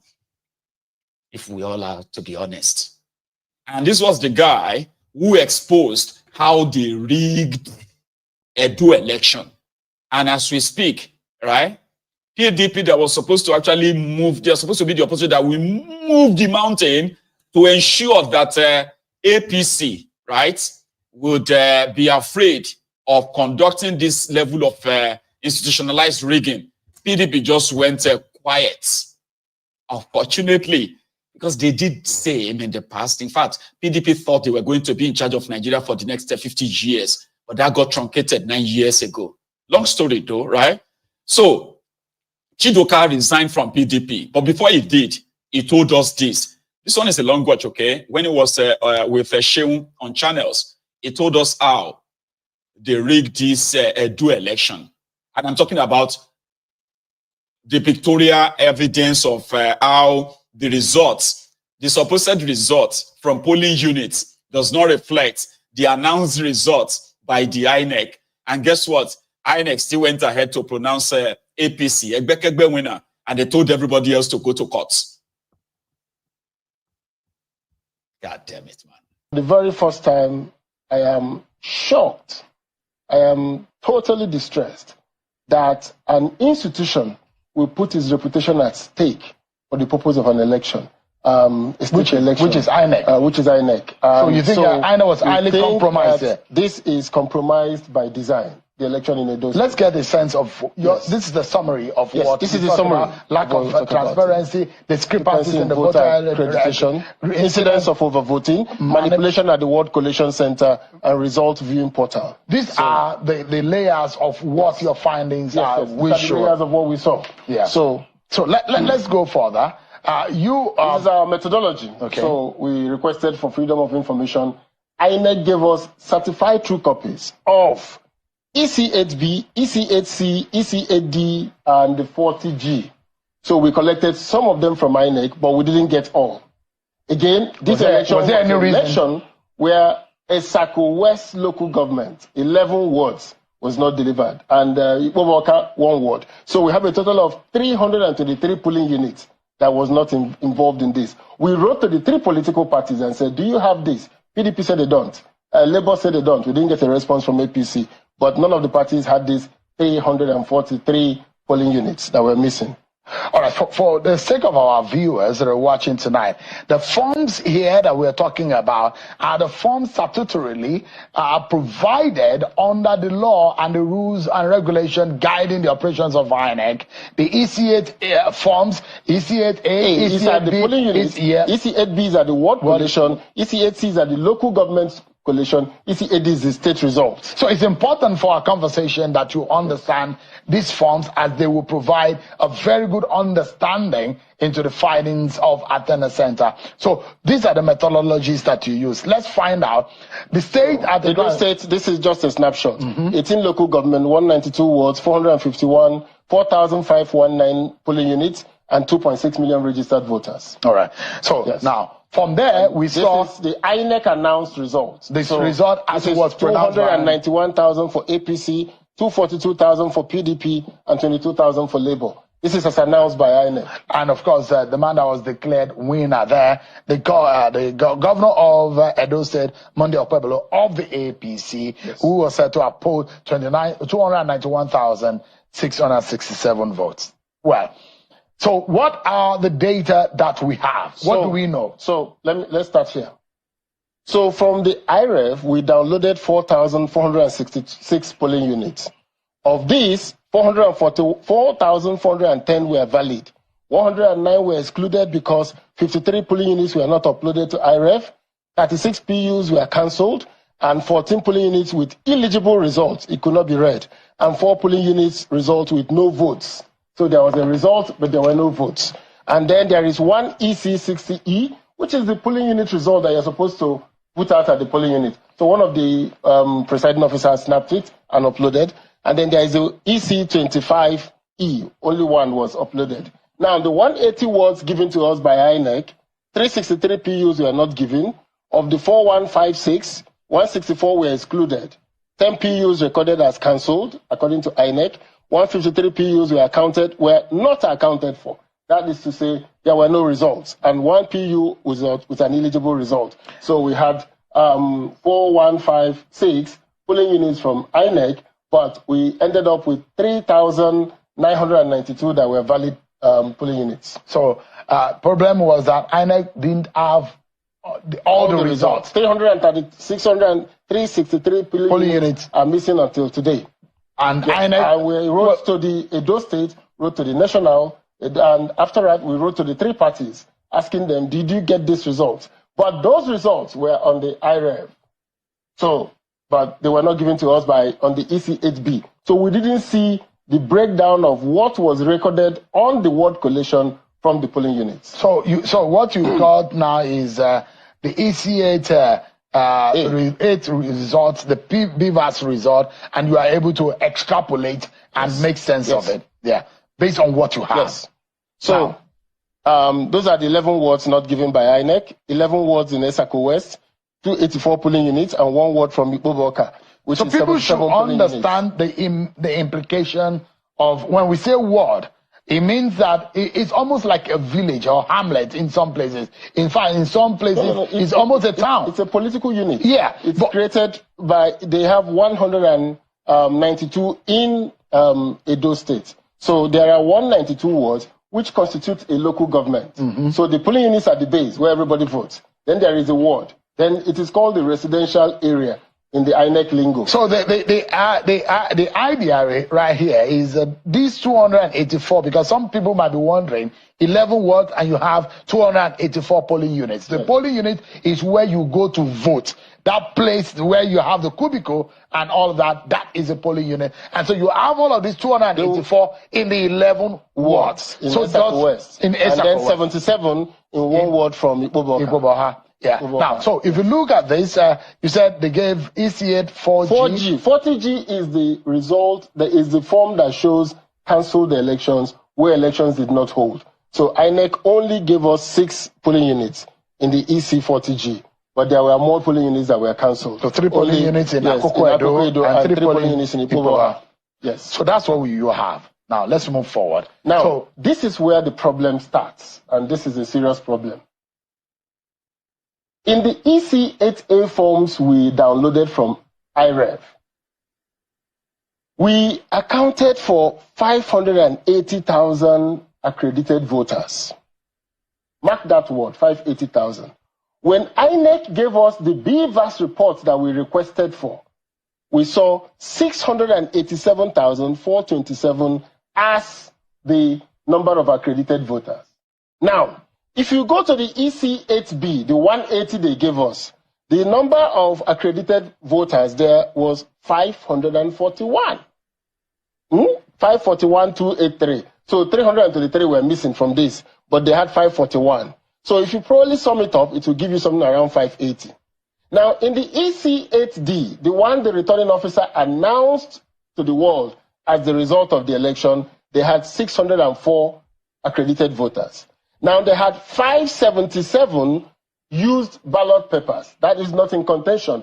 577,000 ballot papers were used.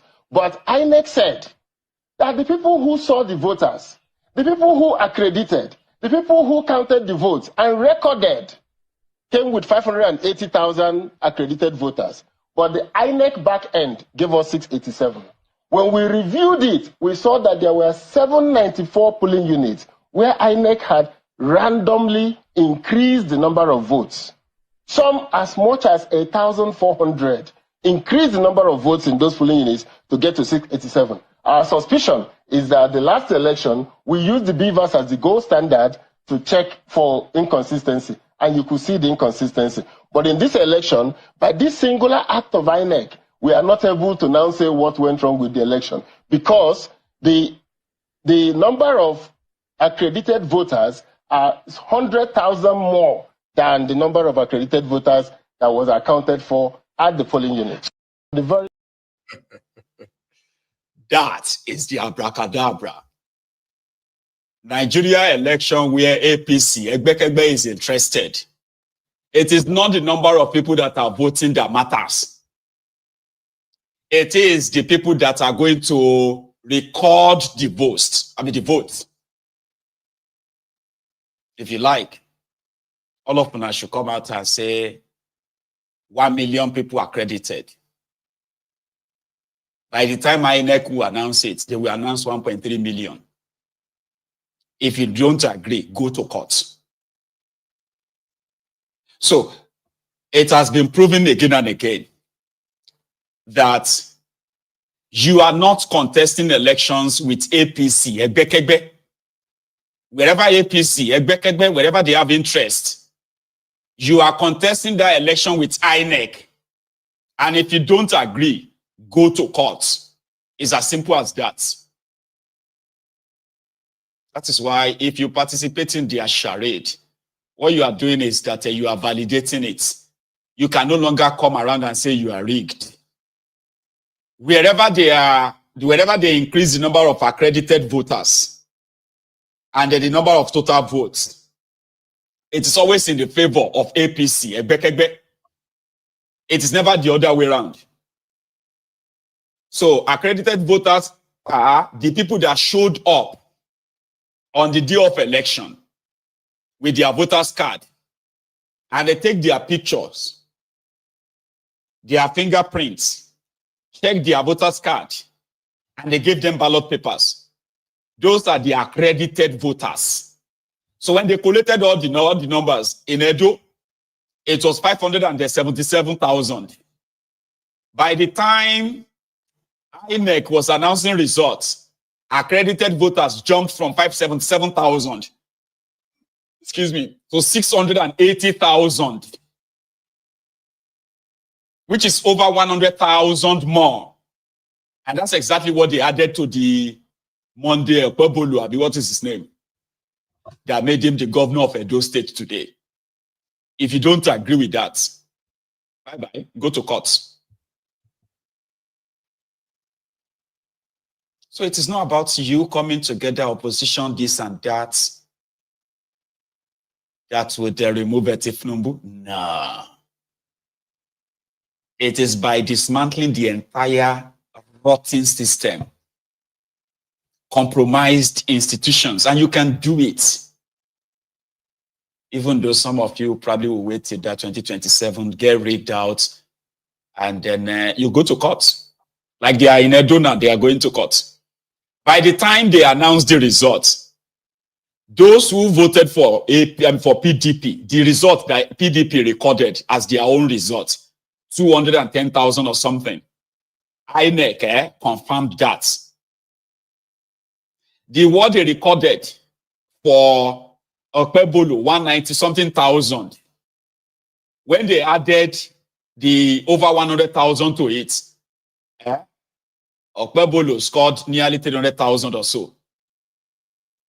And if you don't agree with that, go to court. Why would anybody kind of waste their time, resources in participating in all this charade? It's a waste of resources and waste of lives. Roses and Charles, thank you very much for that super chat as well. Thank you. You're far too kind.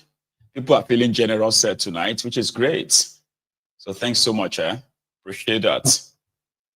Pastor Ruga was saying 2 days ago, Pastor Ruga, Ikene Shatabandu, Agbowoni Babaoja, the special advisor to Bokwari on burial arrangements, condolences visits, as well as a trader money, abi market money. Pastor Ruga, now is on the pulpit, not pulpit per se, right? It was somewhere, and is advising the youth that the youth can use social media to mobilize, to organize, including protests and all that, but the youth needed to get involved in politics. Right? In which of them? APC. Listen to Pastor Ruga. I mean, it's been a while. I'll ask a few rhetorical questions. What is the point of political action? What is the point? What is the role of the elite in political action? Who is the elite? Why is the elite particularly important in political action, especially in developing countries? And then why does technology would otherwise be a mere tool, why is it important in our discussions on political action? I'll answer that last question immediately. Why technology is so important in the discourse on political action. It is because technology is both a tool and a radical expression of a crucial right, the fundamental right to freedom of expression. And there are many who say that that particular right, the right to freedom of expression, is the foundation of all other rights. Of course, that's another argument. The next question I ask is, who is the elite? Who is... Nuisance Lele. Nuisance Lele. Now the guy that spent 1.2 trillion naira sharing money, 10,000 naira to traders. He was the one who said, if a pure water seller is given 10,000 naira to buy pure water, and she sells the pure water, she will make 5,000 naira profit. Now she can go and buy 15,000 naira pure water to sell in traffic. Then she will make 22,000 naira, 7,500 naira profit. And if she managed the money very well, within a month, a pure water seller, through the trader money, can grow her business from 10,000 naira to more than 100,000 naira. And the Ronukus, the Buaridins, the Buarididins, the Buaridinotus, the Buaridijatus, the Buarishukus, the Ungozi Aris, the Uneka Aris, the obedient fools, the sophisticated morons, the humbled slaves, the Lagos Abobakus, the Oshogbu Alimajiris, the Abrodian Buaridiots, the Mumumadus, the Bele lecturers, the Mumu lecturers, they agreed with Pastor Ruga. And 1.2 trillion naira went down the drain. The Olori Bruku Ruga even crashed in Kogi. Papa shopper Ogbeni crashed in Kogi. Papa no go hospital. It be like person will do money ritual. You must spend the money. You cannot go back home with the money. How many of you remember that time? Pastor Ruga wanted to go and share money in Kogi. The shopper crashed. They said, Pastor Ruga to crash you. Pastor Ruga to crash you. Instead of him to go to hospital, he no go hospital. He continued to that location to make sure they shared the money. They had to share the money. It be like person will do money ritual. When they talk, say, you must spend the money new. If you don't finish the money a day, that thing will happen. Oh. How many of you remember that? There's this, I think there are movies where they say you must share the money. You must spend the money before 12 a.m. Because the spirit that is bringing the money, it must not meet another money, any leftover in your house. That's exactly what it felt like when Pastor Ruga crashed in Kogi. He still went on to share money. 10,000 naira, 5,000 naira. And they said they were lifting people out of poverty. To lift 10 million people out of poverty. They were sharing 10,000 naira to start business. I bet you back, Benny. You don't forget? No, come on, you can't forget that. Some of us were already crying.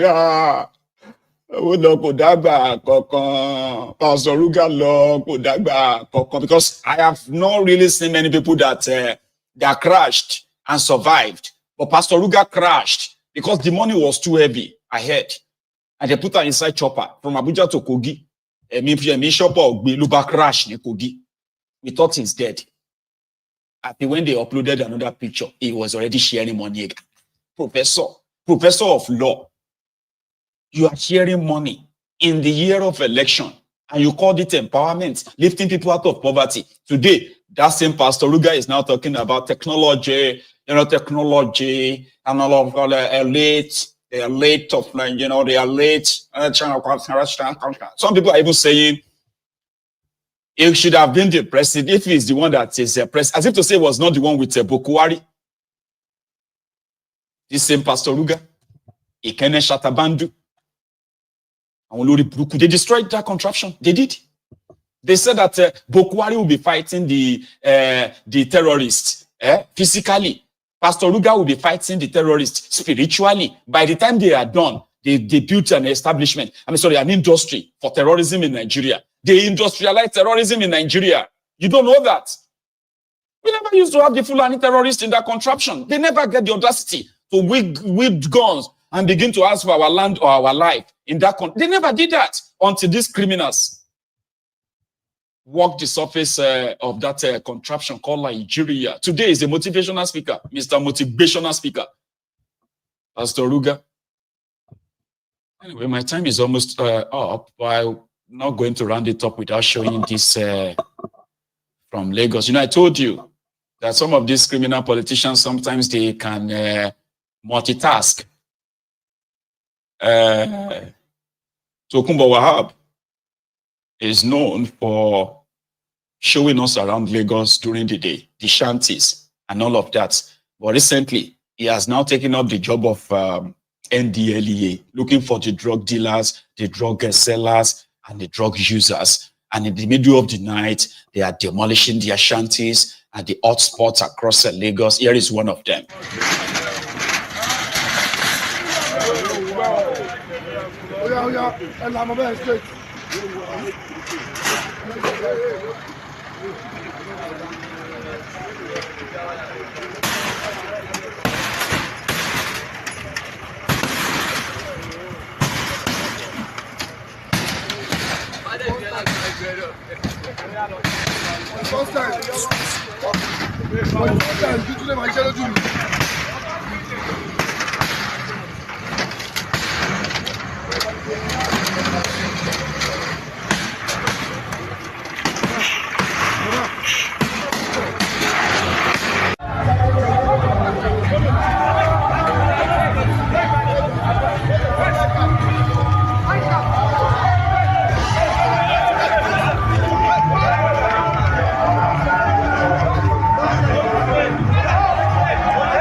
See how dark everywhere was, right?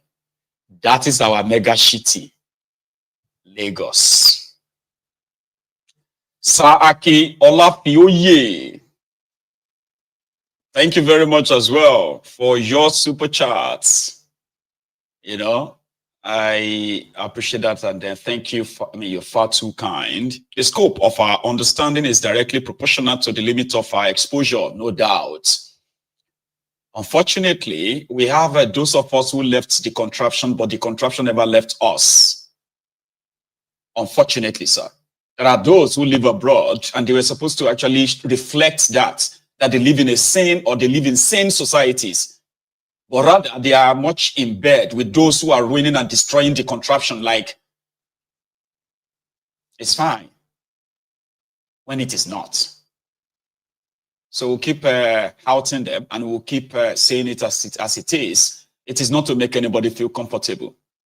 I have said this many times on Mayegun's Diary Political, right? I am grateful to all the Mayegun's supporters, put it that way, or Mayegun's listeners, dear Templars, my brethren in the Temple of Truth. I so much appreciate your kind words, your support, your generosity, and name it. I will always remind you that you do not owe me any of such. Like, if you love Mayegun, it has to be an unconditional one. Unconditional in the sense that I may say things that will make you feel like, oh, I love this guy.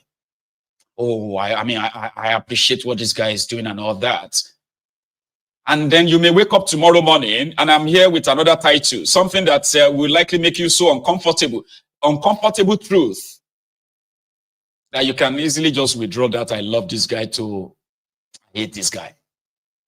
This guy is too proud. Or he thinks he knows everything. There's nothing people haven't really said about me whenever they feel like I have attacked what they seem to love or cherish. On Mayegun's Diary Political, the song says, Godfatherism, kò sí lọ́rọ̀ Mayegun Diary. Now him be number one. I do not worship humans, and I don't want you to, and I don't want you to worship me. Do you understand? Do not worship any human. Treat and deal with people based on their merits. When people show you who they are, believe them. Okay? Do not make up things for them. All right? None of us is infallible, or so to say. So, but whenever you are Mayegun's diary political, try as much as possible never to put yourself in the defense of those who are responsible for our misery. Don't speak for them. Don't fight for them. Don't argue for them. Don't excuse for them. And we are all going to be fine.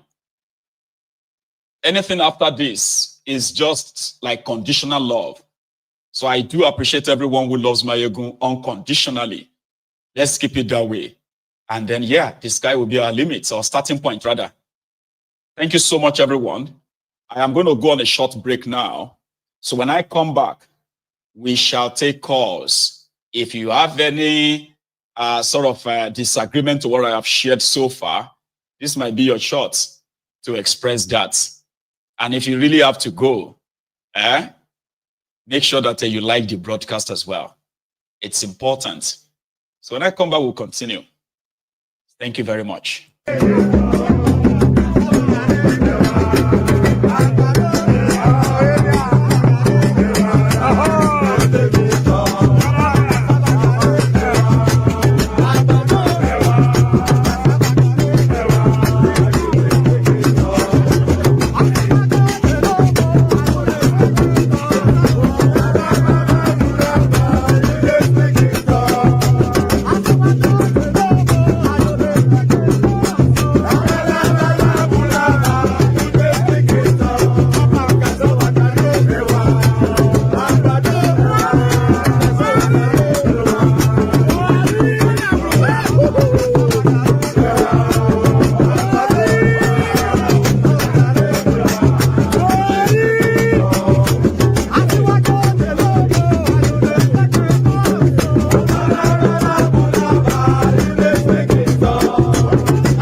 Thank you very much, dear brethren.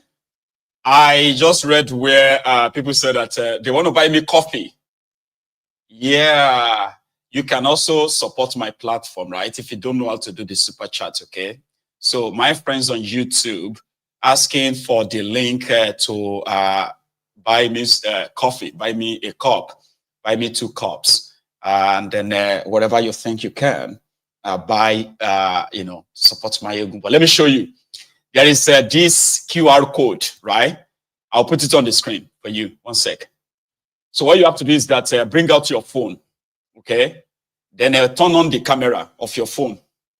So the camera of your phone, right? Then scan this. You will see a link. A link is going to pop up, right?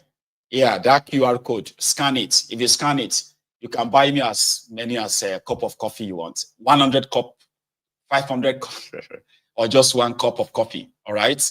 So with that, you can actually support, Mayegun's diary political. I'll leave it on for just a few seconds, okay? Or maybe a few minutes. I have a caller. Victor, hello there. Hello, my brother Mayegun. Hello, sir. How are you? How is the family? Hope everybody is fine out there. We are here surviving. Thanks so much for asking. And how are you? Oh, thank God, bro. Thank God. Fantastic. Oh, man. Today's topic is under hot one, my brother. Nigeria's matter. Nigeria's matter. It's not for the faint-hearted. We just don't know when they're going to stop, where they will find the boundary to mark a demarcation to say, okay, enough is enough. But thank God, exactly. Thank God you are here to checkmate on them, because you are acting as a kind of check on them. If it wasn't for you that is giving us all this information, I'll probably not be having access to getting most of the nonsense that they are doing out there. Honestly. I think it's high time, because this impunity cannot continue forever. It is high time that they should legislate. Nigerian. Well, I don't know if they would do it, but it is high time that Nigerians should start demanding for legislation that will take away the immunity that this people has, that makes them to behave like, I don't know how to put it, a bunch of idiots out there. They're like people that are supposed to be They're like untouchable. They laugh at us all the time. They're like, all of you, especially those of us living abroad. They consider us as troublemakers. We are the ones asking questions, and all these questions makes them uncomfortable. It makes us look like we are confrontational to them. It's terrible. It's terrible. Can you imagine a state governor? A state governor exercising the power of prerogative of mercy on terrorists. You don't negotiate with terrorists to protect their people, but they have the one to protect terrorists. You don't negotiate with terrorists, you crush them. Nigerian government have been negotiating with terrorists for the past 8 years. It hasn't brought us anything good. And they keep repeating the mistake over and over again and expecting a different result. Did you hear that Zulum yesterday, Victor? Oh my God. That one said all the minors that they locked up for 3 months, that they should have left them in prison to serve as a deterrent to others who might want to protest in the future. And that's a guy who bragged that he has already freed over 160,000 repentant terrorists. And he's not ashamed of that. These guys will just leave important issues and start chasing shadows. Are they encouraging these terrorists to carry on terrorizing the states? Or they're trying to discourage them? It's unbelievable. I've never seen anywhere in the world where terrorists are being encouraged to continue doing what they are doing, to continue to terrorize the citizens of a country. I'm beginning to read the benefits. They heard the Quran and they said they won't do it again. Like, what the heck? What does that even mean? They swore by the Quran not to do it again. So then they've repented. Like, what do you even mean by that? My goodness. It's unbelievable. It's as if we don't have leaders. It's unbelievable, Baba. It is. But here we found ourselves being led by criminals that would rather use the insecurity to their own advantage politically. That's all that they care about. In fact, it's just the charade is just. It's a huge joke. It's a huge joke. Nigerian government is not ready to govern. They made us the laughing stock that you can no longer be proud of calling yourself a Nigerian anymore. Honestly. In a society where thieves are chiefs, a society where the intelligence ones get relegated to the background, leaving governance to a bunch of idiots, people that don't even know what governance means. Allowing criminality to thrive is a criminal offense. In fact, I don't know. I just don't know. Sometimes, My brother, let me not take much of the time. Let me allow others to speak also. Thank you very much for calling in, okay? You enjoy the rest of the evening. Have a nice as well, day. right? Nice evening, bro. Yeah. Yes, sir. You have a good one. So I have another caller on the line. Here. Hello there. Hello, Mr. Mayegu. Hello, sir. How are you? Well done, my brother. Thank God. How's your family? Well, we are good. Thank you so much for asking. You are doing well. Thank you. Yeah, I'm so proud of what you do. Thank you, sir. Yeah, my call is, last time you did show this guy when he did for Paris. Call. Yes. And you know how these people work. I won't tell you one thing where we say how people need to know. You see, if you see when a king of this guy, King of England, after I take over, yeah, yes, after I take over, which country you first go? I can't remember. Do you mind? Okay, I will tell you two countries where you first go. First, you go to France. Then the second country again is Kenya. Right, I saw that. Right. And that is not a coincidence. You know why? Tell us. They know say now Nigerians don't know say that they use us. So you know one show face. So all these things where Mark they do, they work for them. If you see this kind of stealing where they go on now, my brother, for Nigeria, you go shout.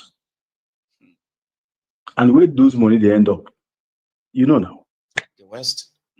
Yes. So all these things we know say they know say that our guy they like where they show him, where all those things where they like them.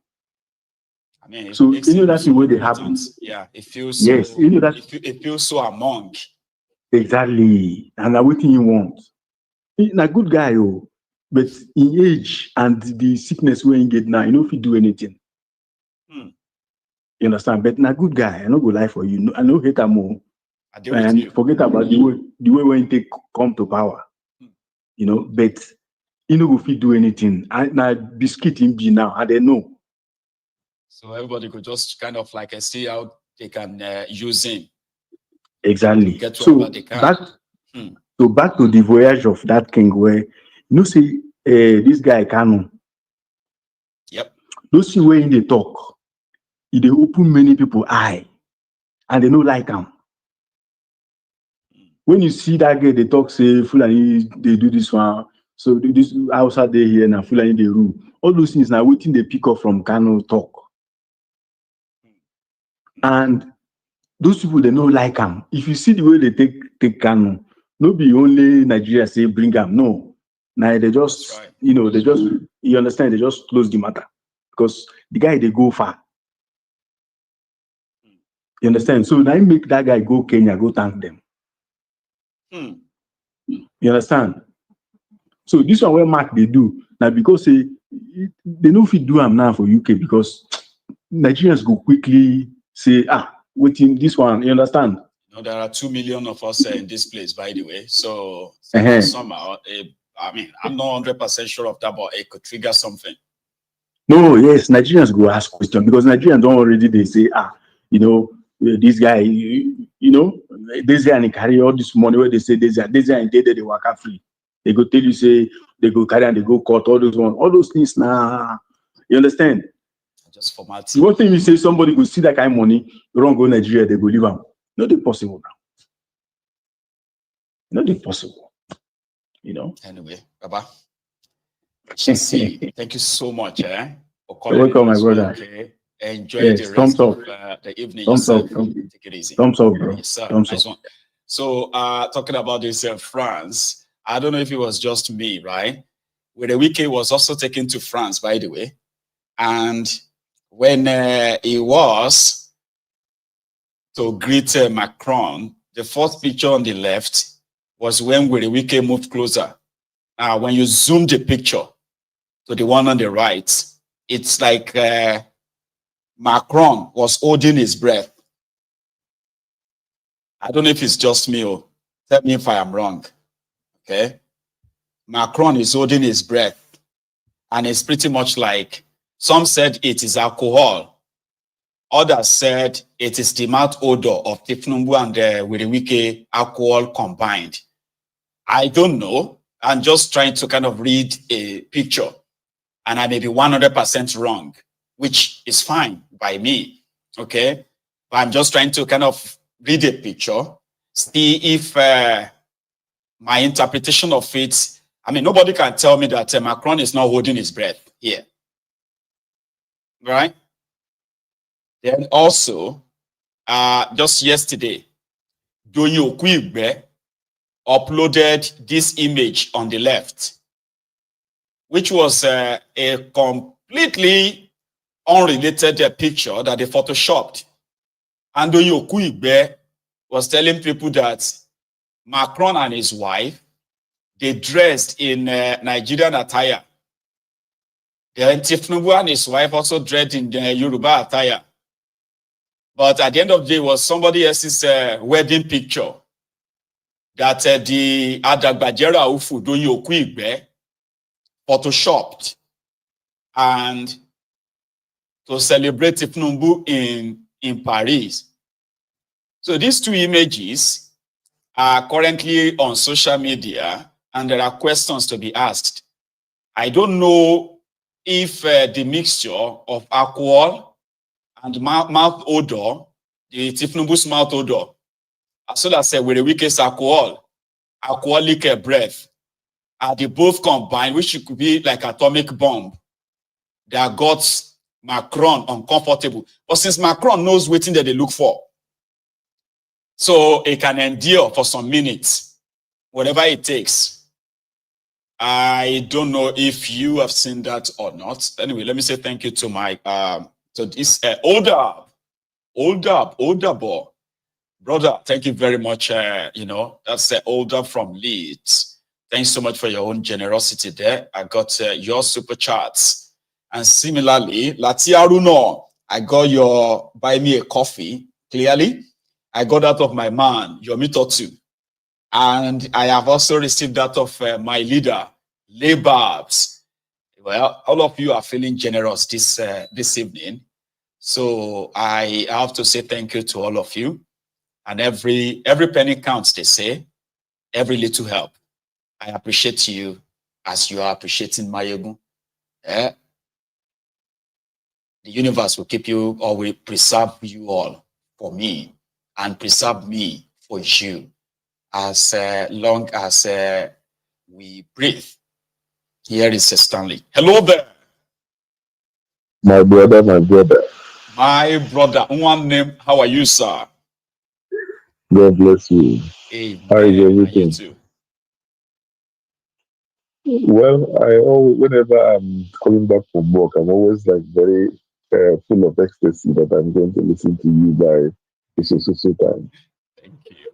Because a lot of people will say that, why are you saying all these things? A lot of my friends will say, why am I listening to Nigerian news? To be honest with you, most of us here, we are not here because we want to be here. Our minds are back home. But just because that there is nothing back home, left us back home. So that is why we are just left here to manage with whatever we have here. There is no freedom out there. You know that. You know. But in as much as it is, the problem is now, my God, what do we do? How do we carry out these things? Because all these things, you see, when I was a kid, at the age of 3, my father always told us that Nigeria would never get better. At the age of 3. And as this time went on, we found out that he has a point. It's getting worse. There was a time he made a statement. He said that it's also 2014 or so, 1,900 was about 200 or 300,000, something like that. That's 900 pounds or dollars. Those who are earning 300,000 naira around 2014, 2015 is more valuable than those who are earning 3 million naira today. And the math is very straightforward too. What you could buy with 300,000 naira in 2015, right? 3 million naira cannot buy it for you today. Myron, do you know that, like I said, do you know that when we look at it and see things that the more the value of the pound goes up, the more it is to our own advantage. If you go home, my friend who came back from the US just stayed 1 week in Nigeria, he called me and said, also, he went to Lagos to buy sweets with his children. He said, also, he couldn't buy anything and he saw 120,000 in his pocket. He now started asking himself, how are these people in this country surviving? So this thing happened to me when I went to Nigeria in April. I said, when I was buying something and they summed it up to about 60-something thousand, I looked at what I was buying. I now said to myself, is this how Nigeria is now? One man by the side started laughing. So my brother, now so we see him. You know that time when you say you go give your Pekin 50 naira to go to school, right? Exactly. And they went bus, right? 10 naira or 15 naira to 15 naira back. They use 20 naira during their lunch break, right? Today in Nigeria, parents are giving their children 1,000 naira, 1,500 naira to go to school. And guess what? 700 naira for transportation or 800 naira to and fro. And then you are like, sometimes you say, because there's no money for transportation, children don't go to school. My friend in Enugu said that they pay to and fro is about 1,250 naira go to school a day. So what he does is that the guy goes to school 3 times and the remaining 2 days he stays at home. What do we do? I said, you're making, there's a point you made today from what you said, that those politicians, the so-called major party, that there is something they should bring out their supporters. I know where you're going to, and I know you don't want to just open up and say something, but that is what we need to do.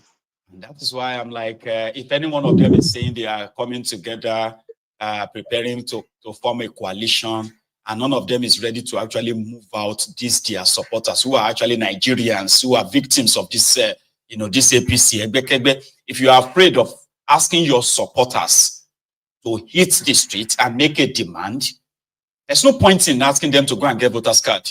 That's deceitful. Waste of time. You know, the funny thing is that everybody should just, instead of coming out even to protest, everybody should bring out their cars and block the streets and just go. Bring out your cars and block the streets and go. But the funny thing is that if you do that, the so-called the people that you're doing it for will come out and vandalize your car and steal from your car. That is a problem we have. It happens in some countries. Just block your road. You go to the airport, you block road, nobody goes and nobody comes in. Leave it there. And let's see how it works. They will come out and talk. My brother, I feel so saddened. I wouldn't lie to you. I feel so saddened. But look at what you were saying. The police that are meant to protect you, they are the ones doing the kidnapping. The Navy that are supposed to protect the territorial waters are the ones aiding and abetting the movement of all this. The army who are we going to turn to? The DSS that were supposed to discover a crime before they ever happened, right?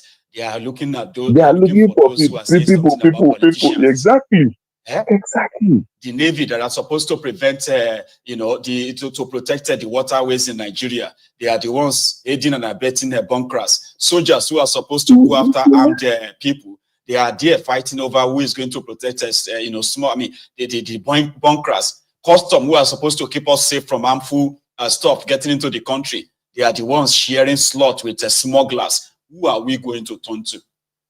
That is the problem. My brother, I am tired.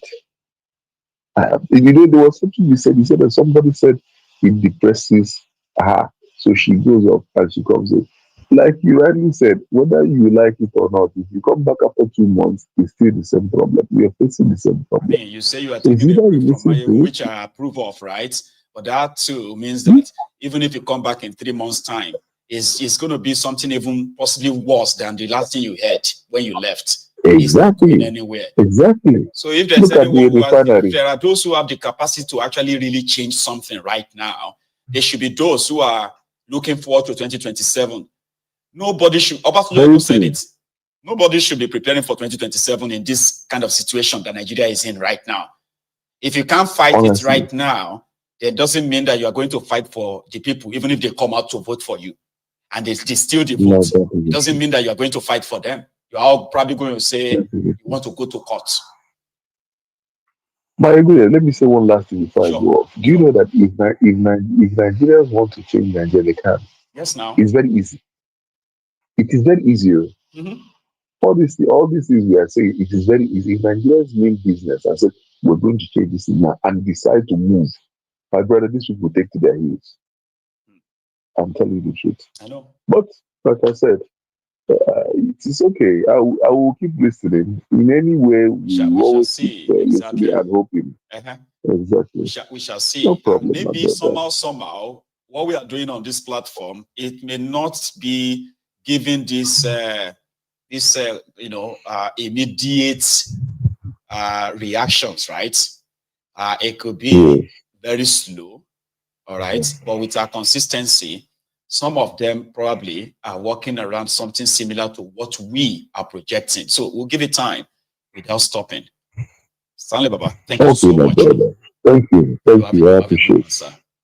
Interesting. So again, when people ask what is the solution, most of people who ask that, they are mostly the people who are one Nigerianist. When people ask me that, what do you think is the solution to Nigeria problem? I'm like, the number one solution is to break up the contraption, break it up. But I strongly believe in that. But from my own research, right, you can't break up Nigeria if you don't get the supposed victims of Nigeria on your side. Do you understand what I mean? That you see the people, a lot of people are so ignorant that they do not want to try anything new. Okay? So until we reach that critical mass where either people side with those who wants to break the entire system to give them a Nigeria that possibly will represent them, or you get the people on our side, those who wants to break up the country on, or once either of us reach that critical mass, then you can activate any action that will indeed change the status quo. But the people who I think have a bit of what can be done, the wherewithal right now, they are the criminal politicians themselves, or the fairer ones, the likes of Obi, the likes of Showore, maybe a little bit of that of Athiefku too, the good, the bad, the ugly.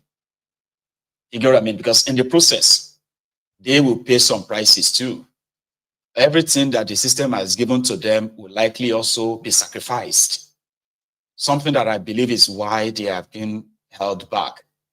Athiefku is a generational sort of criminal who has been in the system for so long and he's been rewarded greatly, or he rewarded himself greatly.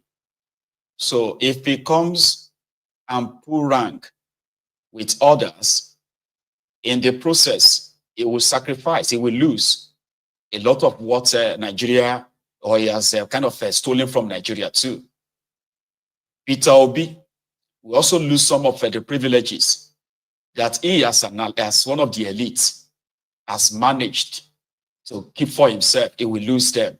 So that simply means that they would need to be ready to sacrifice some of the things that gives them comfort for this system to work. So either way, hello. Lose them. So that simply means that they... Hello, Michael. Hello, sir. How are you? I'm fine, thank you. Yes, sir. It's been a while, Joe. It seems to suddenly have turned to a silent watcher in the last couple of days.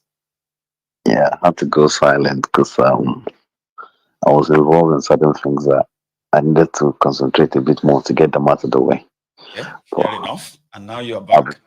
Please. Obviously, I'm just gonna hit one of the biggest issues. Like I say, you keep chipping on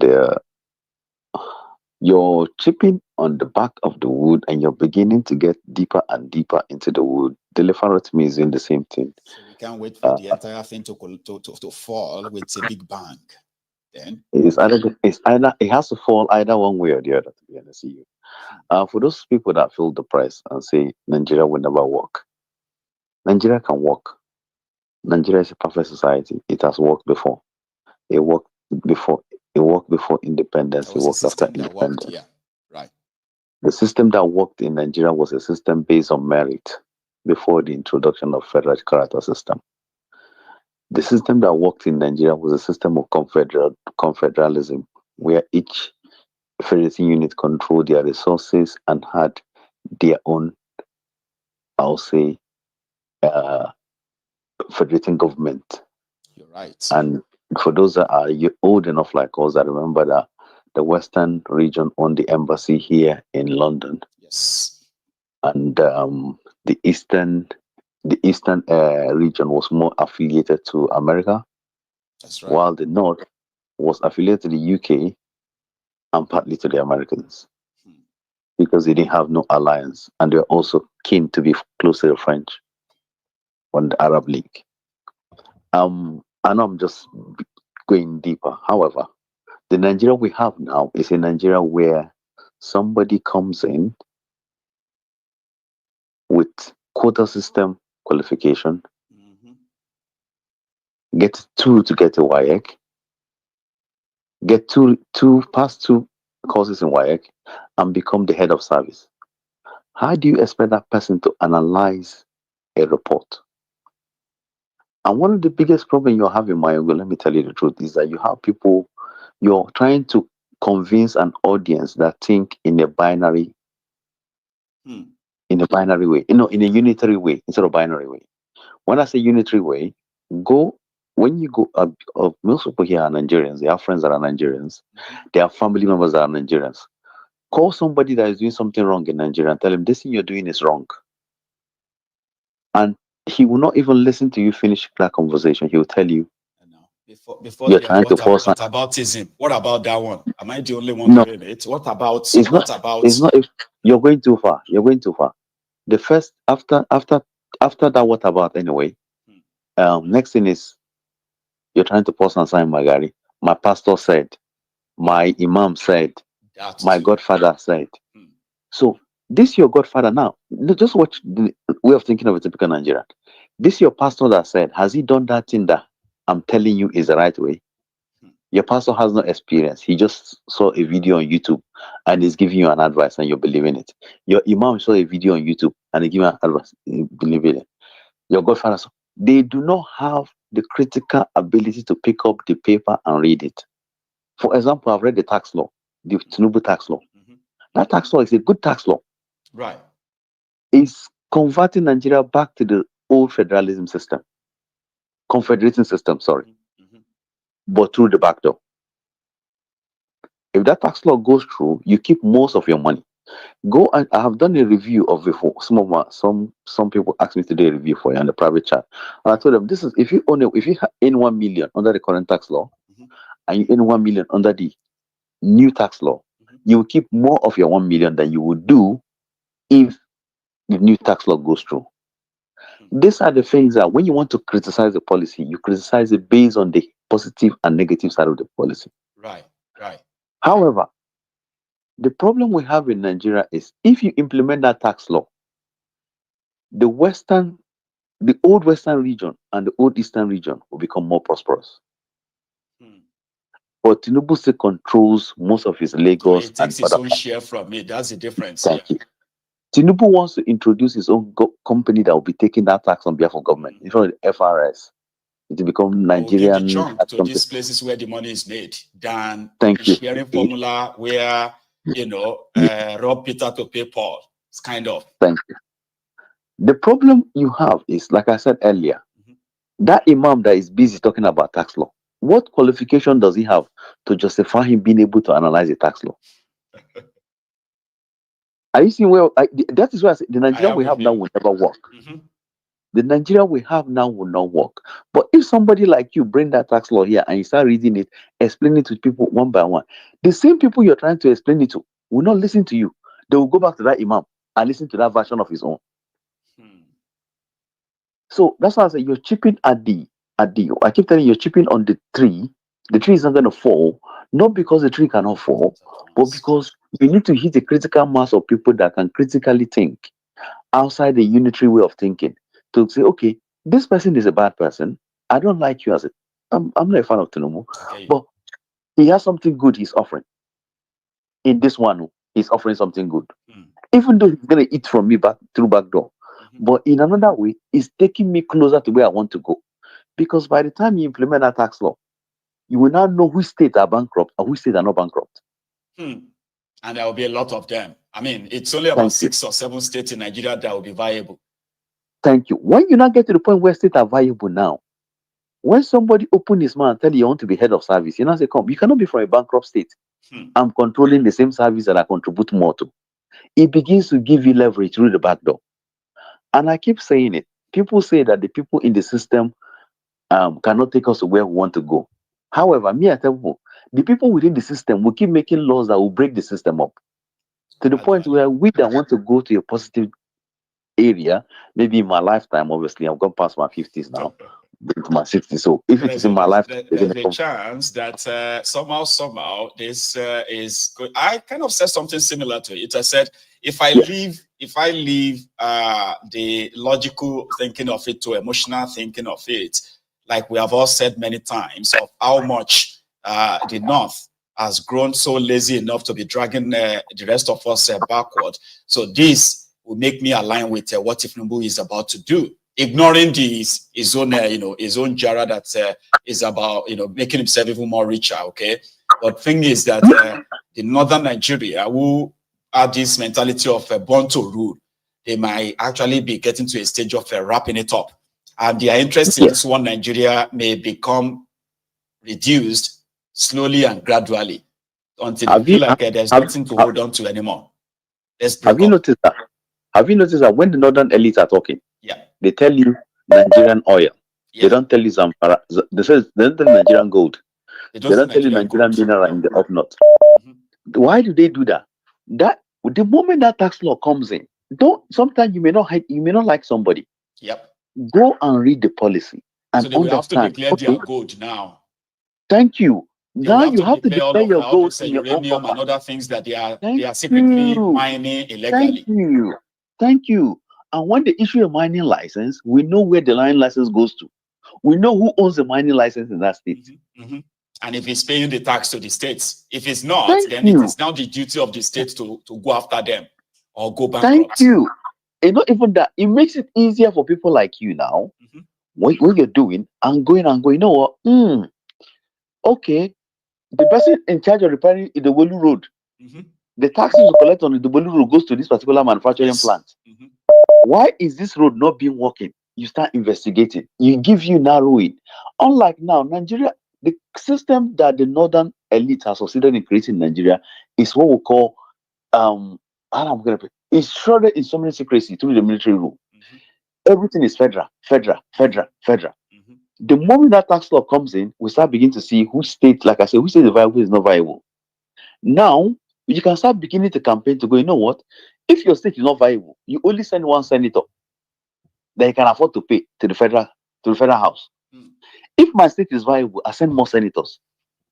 Which means I'm forcing you to start thinking inside the box to make your state viable. That's right. Or you plug your state into another state.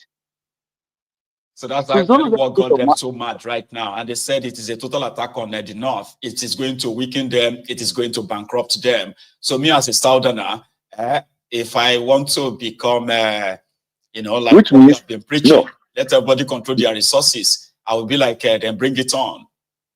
Thank you. And what that means, when I say everybody, when you see what I'm saying now, we may not like the guy, but if he achieves this, he's indirectly taking you to like 80% of what you want to achieve by breaking it up.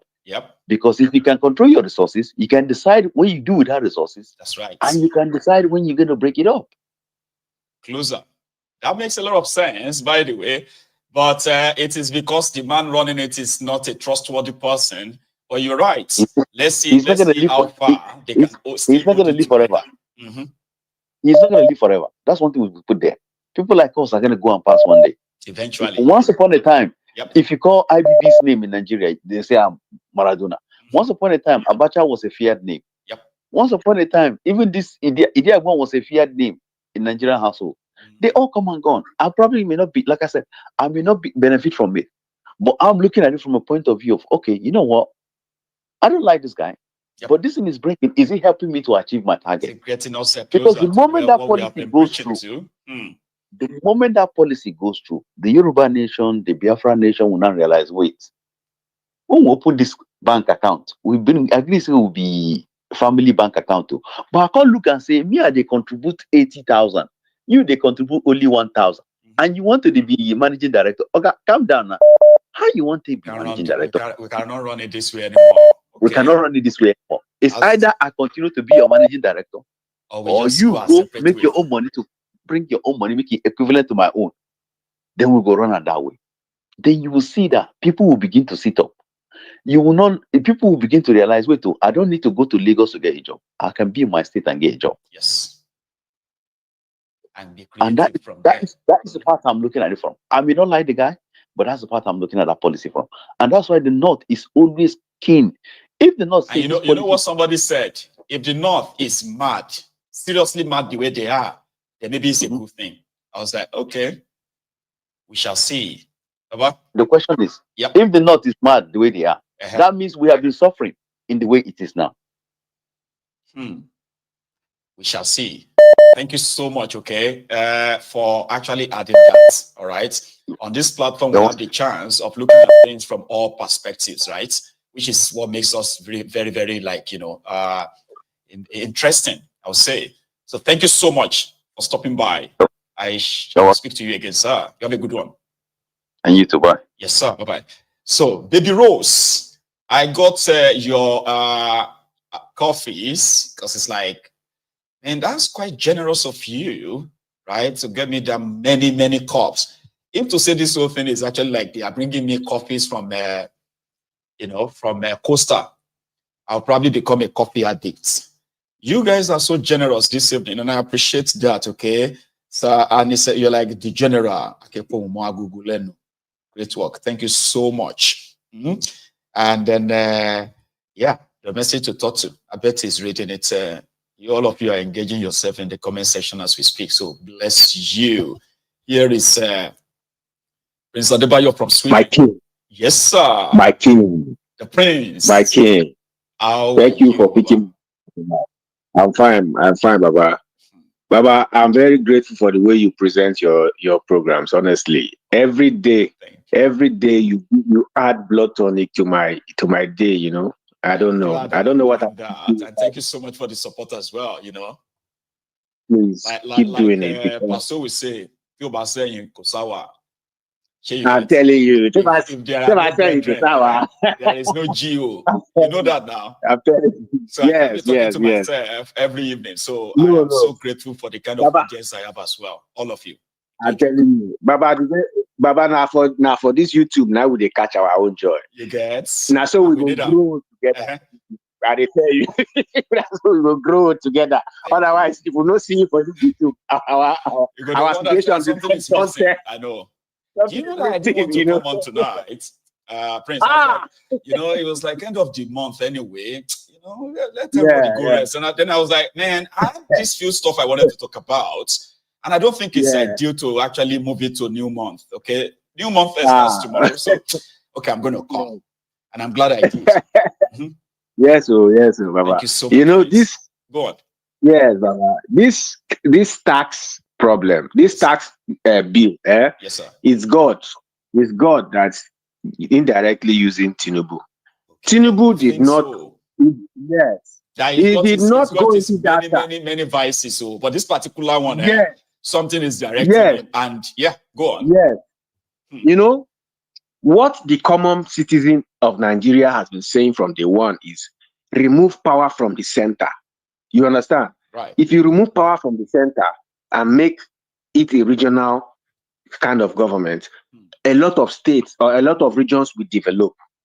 But what Thiefnubu is trying to do is to add more power to the center. You know, he wants to take more money because he has seen that money is not coming in from oil as before.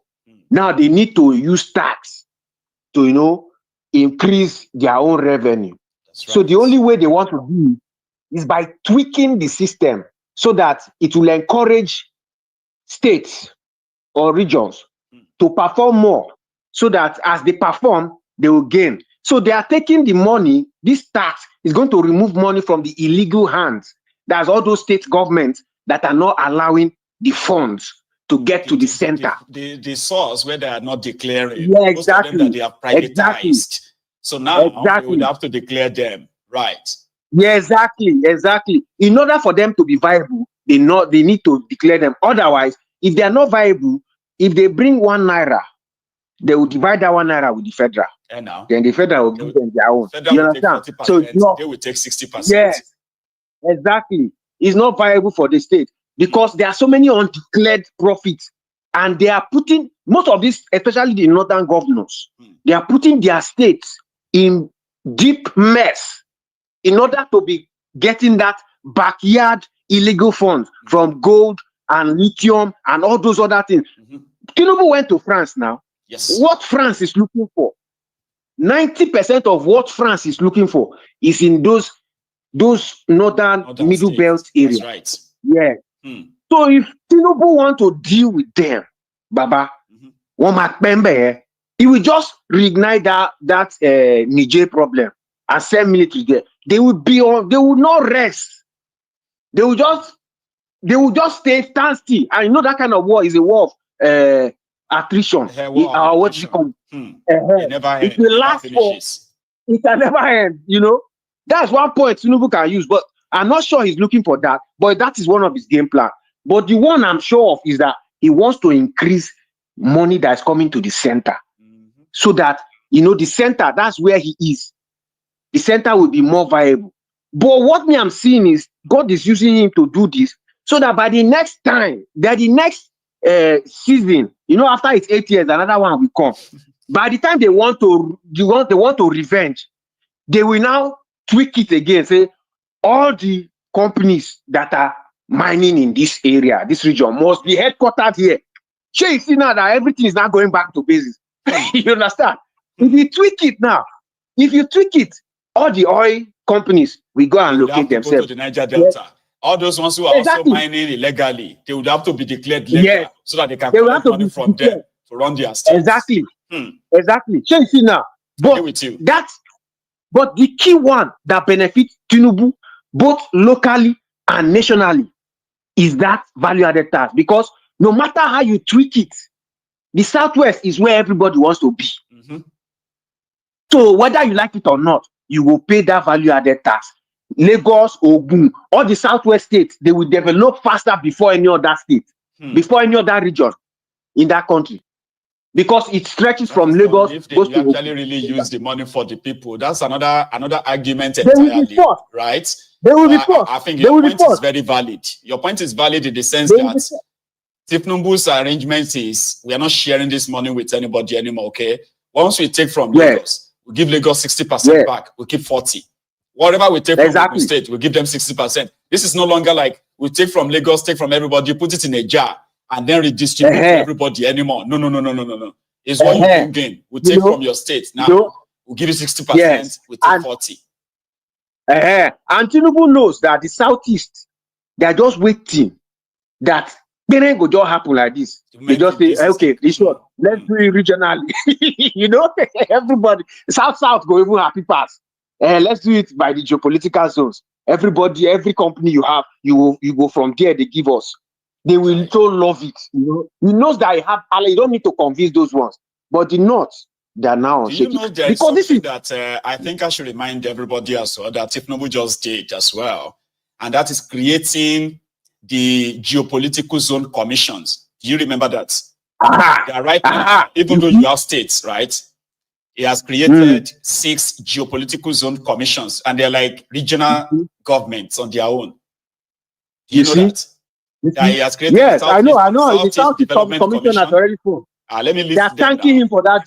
They are thanking him so much. He has created the North Central Development Commission, Northeast Development Commission, Northwest Development Commission, Southwest Development Commission, Southeast Development Commission, and then a South-South Development Commission. Now, he has given them, in his budget of 2025, each commission will receive nothing less than 4 trillion naira or so from what they are planning. Right? Now, that 4 trillion naira is like he has created his own shadow government for these regions. That if things turn out somehow later, and then everybody want to go regional, right? So you can just say, well, they've set up the system that will lead everybody to the regional system. I'm just saying, just to add it to this conversation too, that one is happening right now. Exactly. And one thing so next year. Yes. And you know, one thing that is working for Thiefnubu is that if they not do gra too much, he go just relax, they go just go regional. He will So still benefit. If any state become insolvent, right, that they are bankrupt, they will just tell the Regional Development Commission to take over, Abi. Exactly. Take over or merge, you know. So indirectly, God is using this guy because there's no way to trick him. He knows that, and you know, don't forget, since this man has been traveling, this journey to France, the first time I saw serious people around him. Do you see the names around our heavyweight katapata low one man? The heavyweight katapata. You be a chairman, a Dangote, a Jimovia. You know, Bua was there. Bua that is here and the Dangote don't agree. You know, all the heavyweight katapata. That means there's something serious. So they are all going to be interested in any extraction and the rest of that. Okay. Baba. Yes. Baba, let me leave it there because this thing is still unraveling, but it is sweet by heart now. We shall. Thank you so much, Prince. Okay. Let me take one more before we call it a night. And the person that is likely going to be for us this evening is going to be Adeza. Sir. Good evening, my brother. Good evening, sir. How are you? Hi, I'm good. How are you doing today? I am very well. Thanks for asking. Please. Thank you for the enlightenment. Hello. Yeah, I'm with you. Please go on. Yeah, I want to start from Kaduna State. Yes, sir. Most time when you see what is happening, you begin to ask the question: what kind of leader do we have in Nigeria? The bandits or the Boko Haram who have killed families. Most of these families, the survivor, as I'm telling you, they are in IDP. The people in IDP, I will not mention a particular state. I was in North Central before I came here. Right. I know a particular place I stay. All the money that they are releasing to IDP, the manager using to build estate, build property here and there. Every time they receive allocation, because just a direct neighbor to us, they have one small NGO which they use as a coverage. They will go and buy this plastic rubber. They are used to share rice, 2 cups, 3 cups, and all those indomie and put it in a basket. That's what they're going to share to these people until another allocation comes. These people that the bandit, whatever name given to them, had killed their parents, even their children. They live through the few ones that survive. They are in IDP suffering. Suffering. If you go to IDP, you won't be able to eat that throughout that day because of the kind of situation, no toilet, no water. They are just like that. Understand? The same people who have killed this family and dehumanized the remaining one, arrested and say you are bringing them back to the site using taxpayers' money to take care of these guys. The so-called professor did in Borno State. Understand? You have educated to the point of becoming a professor. So an ordinary man, understand, you should be at the peak that you should not be doing things that does not make sense. You release them back to the society. The taxpayer money, you are using to take care of them. And the people, they destroy their life and their destiny. They are still suffering. You will not be able to build a house to bring those people back to their community. They are now living as a fugitive. Yet, these people, you will now use taxpayers' money, even pay them salary, say you are rehabilitated to the community. Sometimes I look, where is the law enforcement agency in Nigeria that the police will be looking at them doing this, the DSS and other security agents who are supposed to say, no, these are not done in a civilized world. Most of them, they'll be traveling to countries over countries, and they're saying this is happening. But one thing I'm going to assure them tonight is that they and their children too, they are not safe. Do you understand? I'm with you. They are empowered today. They can't be in power forever. No, they can't. See, in one of your clips just now, you said when the bandits were raging after the Boko Haram left office, Boko Haram left office, they have to smuggle him out of the. If not, they could kill him. Security reasons. Understand? That was no longer safe. It will not be forever. Most of them, in the next 2 years, they will not be in government. They will become a victim of what they are seeing happening now. What they're supposed to do, they refuse to do, and they are watching it and it's happening. Tomorrow, these people, they will become a tongue in their own flesh. Their children, even their property, that mansion they have built, they will not be able to stay there. They will not be able. Because I never hear this kind of thing that somebody who has killed and destroyed. That's a very, very vital point you just raised. These people spend so much rehabilitating murderers, terrorists, but they are not doing the same thing to the victims of terrorism. IDP camps scattered all over northern Nigeria. Children are subjected to the most inhumane treatment ever. And there is no dedication from these guys, the way they are dedicated to rehabilitating terrorists. My brother, if you go Benue, if you go Jos, if you go Kaduna, I'm telling you, you won't be able to taste food that day. God. I'm telling you, you will see pain. You will see pain. You see the IDP in question. Some of them are just a abandoned primary school. Some of them are just the way they put canopy. No toilet, no water, nothing. And the same people you are now saying you are now rehabilitating them. And the people they have dehumanized, they have made their life useless, destroy their career, their destiny. Understand? You will let them inside the bush. And you're still taking care of criminals. And the Nigerian government, the institution that's supposed to say no to this, they are looking. And they think they are safe too. Those who in Buhari administration, they are no longer there now. They are now, they don't have more security to follow them now. So this is how it will be. They themselves, they will fall by the sword of these people. It's just with time. It's unfortunate that the people supposed to stand up, they are not standing. There's some religious leader. It's because we still have Nigeria together. That's why they can still build mosque, they can still build church. By the time everything, because we are getting to that point, there is a generation or there is a group of people they will not be able to defeat. Like those who are looking for 2027, just as we always said, you see, the right thing that need to be done, they refuse to do it. They are just playing here and there. It's not about the mega party. It's not about nothing. Even without what will be do sometime, I don't like it. Understand? Without all those mega party, he won the election. Everybody know. Understand? It's not about the mega. People actually believe in him. Do you understand? Without emerging together, last time he won the election to the point that the INEC has to switch off the INEC. You understand? It's not. I just got to be straightforward and be straightforward with Nigerians and make sure that the people who claim to be opposition in the house, they should stand up. This thing that the INEC, the reform of INEC and the rest of them, the institution that need to be actually turned around should be turned around. Conducted again in that place. I mean, otherwise, people have seen what happened in Kogi, Edo, and then Ondo. So why is anyone still convinced that there's going to be election in 2027? That is what I don't understand.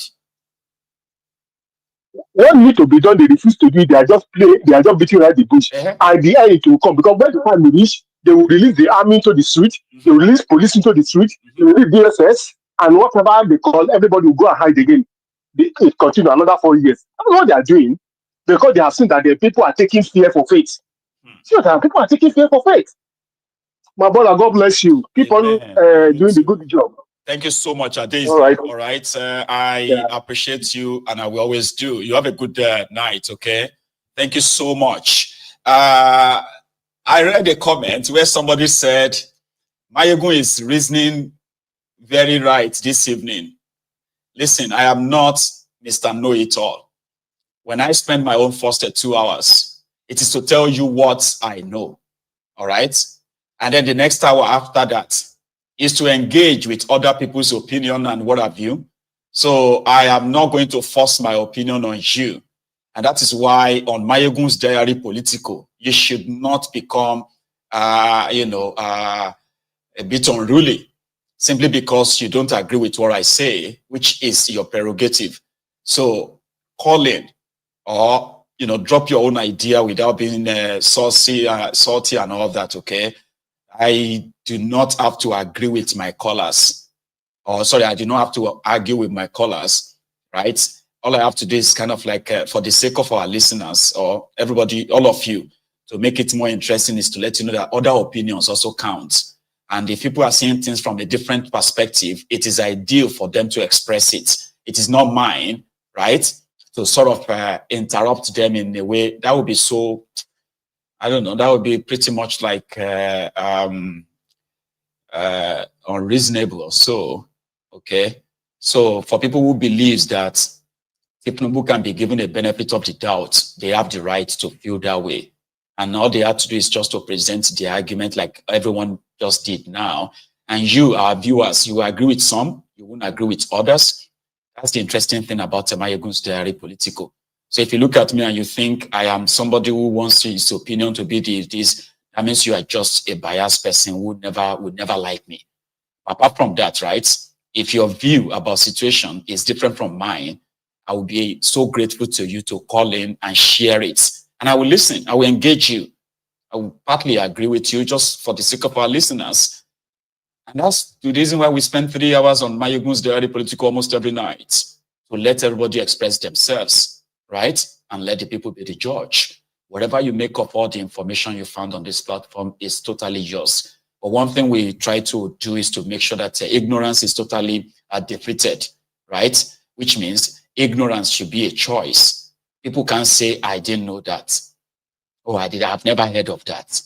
On Mayegun's diary political, you will hear, you will see, and then will likely kill the ignorance too. Right? Anyway, thank you very much, everyone, for your time. I appreciate your time with me this evening. I am going to see you next month in the next few hours. So please, our time is up.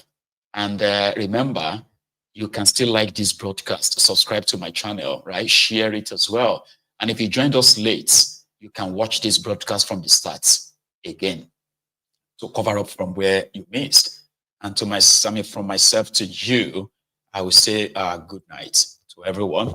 And I will see you again. Good night.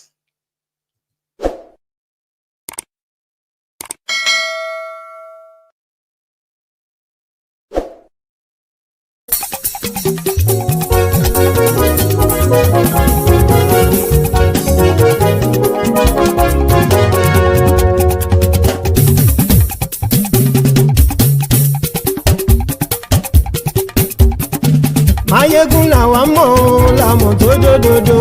Mayegun diary Nayibi #1. Mayegun làwa mọ̀ làmọ̀ tó dòdòdò. Mayegun diary Nayibi #1. Mayegun ti dé o ọ̀rẹ́ ara ìlú. Mayegun diary Nayibi #1. Lórí Facebook, lórí YouTube. Mayegun diary Nayibi #1. Gbogbo bó ṣe ń lọ ni Mayegun já wa sí. Mayegun diary Nayibi #1. Àṣírí ọ̀jẹ̀lú kì í bò níbẹ̀ o. Mayegun diary Nayibi #1. Bó bá ṣe eré àní Mayegun máa wí. Mayegun diary Nayibi #1. Ó sì tún ṣe eré wàá gbọ́ níbẹ̀ o. Mayegun diary Nayibi #1. Mayegun diary political. Mayegun diary Nayibi #1. Godfatherism kò sí lọ́rọ̀ Mayegun. Mayegun diary Nayibi #1. Ẹ farabalẹ̀ sẹ́ o kẹgọ́rọ̀ lẹ́nu o. Mayegun diary Nayibi #1. Àní Mayegun làwa mọ̀ tó dòdòdò. Mayegun diary Nayibi #1.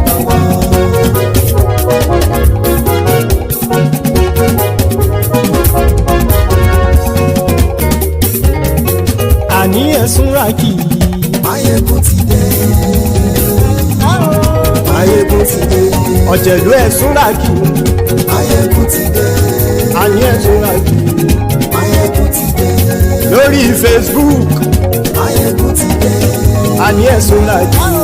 Mayegun ti dé. Lórí YouTube. Mayegun ti dé. àní ẹ̀sùn làjù. Máyégún ti dé. Wọ́n bàbá gbé wúrẹ́. Máyégún máa bí. Àní ẹ̀sùn làjù. Máyégún ti dé. Ijó ìgbádìyẹ. Máyégún máa bí. Àní ẹ̀sùn làjù. Máyégún ti dé. Pẹ̀sìdó bá rúfin o. Máyégún máa bí. Àní ẹ̀sùn làjù. Máyégún ti dé. Kí gómìnà kówó jẹ. Máyégún máa bí. Àní ẹ̀sùn làjù. Máyégún ti dé. Ọlọ́pàá tí ń darí bá. Máyégún máa bí. Àní ẹ̀sùn làjù. Máyégún ti dé. Aṣòfin tí ń rúfin o. Máyégún máa bí. Àní ẹ̀sùn làjù. Máyégún ti dé. Òpùrọ́ olóṣèlú. Máyégún máa bí. Àní ẹ̀sùn làjù. Máyégún ti dé. Ọ̀jẹ̀lú ẹ̀sùn ràgì. Máyégún ti dé. Àní ẹ̀sùn ràgì. Máyégún ti dé.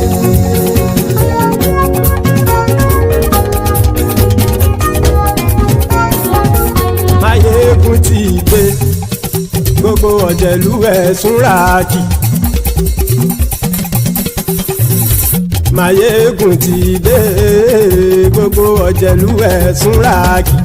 Ṣùgbọ́n ní bá ti ṣe èyí tó yẹ kí wọ́n ṣe, ọmọ bá dèrò ní fi wọ́n níran o. Máyégún ti dé. Gbogbo ọ̀jẹ̀lú ẹ̀sùn ràgì. Máyégún ti dé. Gbogbo ọ̀jẹ̀lú ẹ̀sùn ràgì. Ṣùgbọ́n ní bá ti ṣe èyí tó yẹ kí wọ́n ṣe, ọmọ bá dèrò ní fi wọ́n níran. Wọ́n fowó bẹ́ẹ̀ o, Máyégún ó sọ pé wọ́n ò bẹ́ẹ̀. Wọ́n fowó bẹ́ẹ̀, Máyégún ó sọ pé wọ́n ò bẹ́ẹ̀. Oníkan ṣáàtì ṣe èyí tó yẹ kí wọ́n ṣe, fáwọn ará ìlú tó gbé wọn débẹ̀ o. Máyégún ti dé. Gbogbo ọ̀jẹ̀lú ẹ̀sùn ràgì. Máyégún ti dé. Gbogbo ọ̀jẹ̀lú ẹ̀sùn ràgì. Ṣùgbọ́n ní bá ti ṣe yìí tó yẹ kí wọ́n ṣe, ọmọ bá dẹ́rọ̀ òní fi wọ́n níran. Ha! Kì máa yí ṣe eré, ọ̀rọ̀ yìí kì í ṣe ẹ̀fẹ̀. Kì máa yí ṣe eré, ọ̀rọ̀ yìí kì í ṣe ẹ̀fẹ̀. Ẹni bá ti lè lẹ́bọ̀ lẹ́rù o, ọmọ bá dèrò kàṣàyè tú wọn síta. Máyégún ti dé. Gbogbo ọ̀jẹ̀lú ẹ̀sùn ràgì. Máyégún ti dé. Gbogbo ọ̀jẹ̀lú ẹ̀sùn ràgì. Ṣùgbọ́n ní bá ti ṣe yìí tó yẹ kí wọ́n ṣe, ọmọ bá dẹ́rọ̀ òní fi wọ́n níran. Tẹnitẹni ọmọ Máyégún ọ̀rẹ́ ara ìlú mọ̀mọ́ ni mo fọlọ́hún ṣọ́ ẹ̀ bá kìlẹ́bù. Lóòótọ́ olódodo ìlú ọ̀tá ìlú mọ̀mọ́ ni ìwọ ṣá máa ń ṣọ́ra kò sì mọ́ bẹ̀rù. Bọ́tà ń lè rí bóníṣègùn lé káwọn mọ̀mọ́ fi ṣera wọn ni ó ti dẹrùn tí wọn ò gbọ́dọ̀ sì mọ́ bẹ̀. Èèpo ọ̀bọ lọmọ bá dérò tàjẹ́ ò gbọ́dọ̀ jẹ́, ó ti jọba lórí àbínú ẹni kò sì mọ́ bùyà. Àìsíwọ́lu ní ẹnìkẹ́ ìgbódì ẹyin lábàrá o, ó kó ẹni tó bá dán wò á kàmù. Máyégún ti dé. Gbogbo ọ̀jẹ̀lú ẹ̀sùn ràgì. Máyégún ti dé. Gbogbo ọ̀jẹ̀lú ẹ̀sùn ràgì o. Ẹni bá ti ṣe yìí tó yẹ kí wọ́n ṣe, ọmọ bá dèrò òní fi wọ́n níran o. Máyégún ti dé. Gbogbo ọ̀jẹ̀lú ẹ̀sùn ràgì. Máyégún ti dé. Gbogbo ọ̀jẹ̀lú ẹ̀sùn ràgì. Ṣùgbọ́n ní bá ti ṣe yìí tó yẹ kí wọ́n ṣe, ọmọ bá dẹ́rọ̀ òní fi wọ́n níran.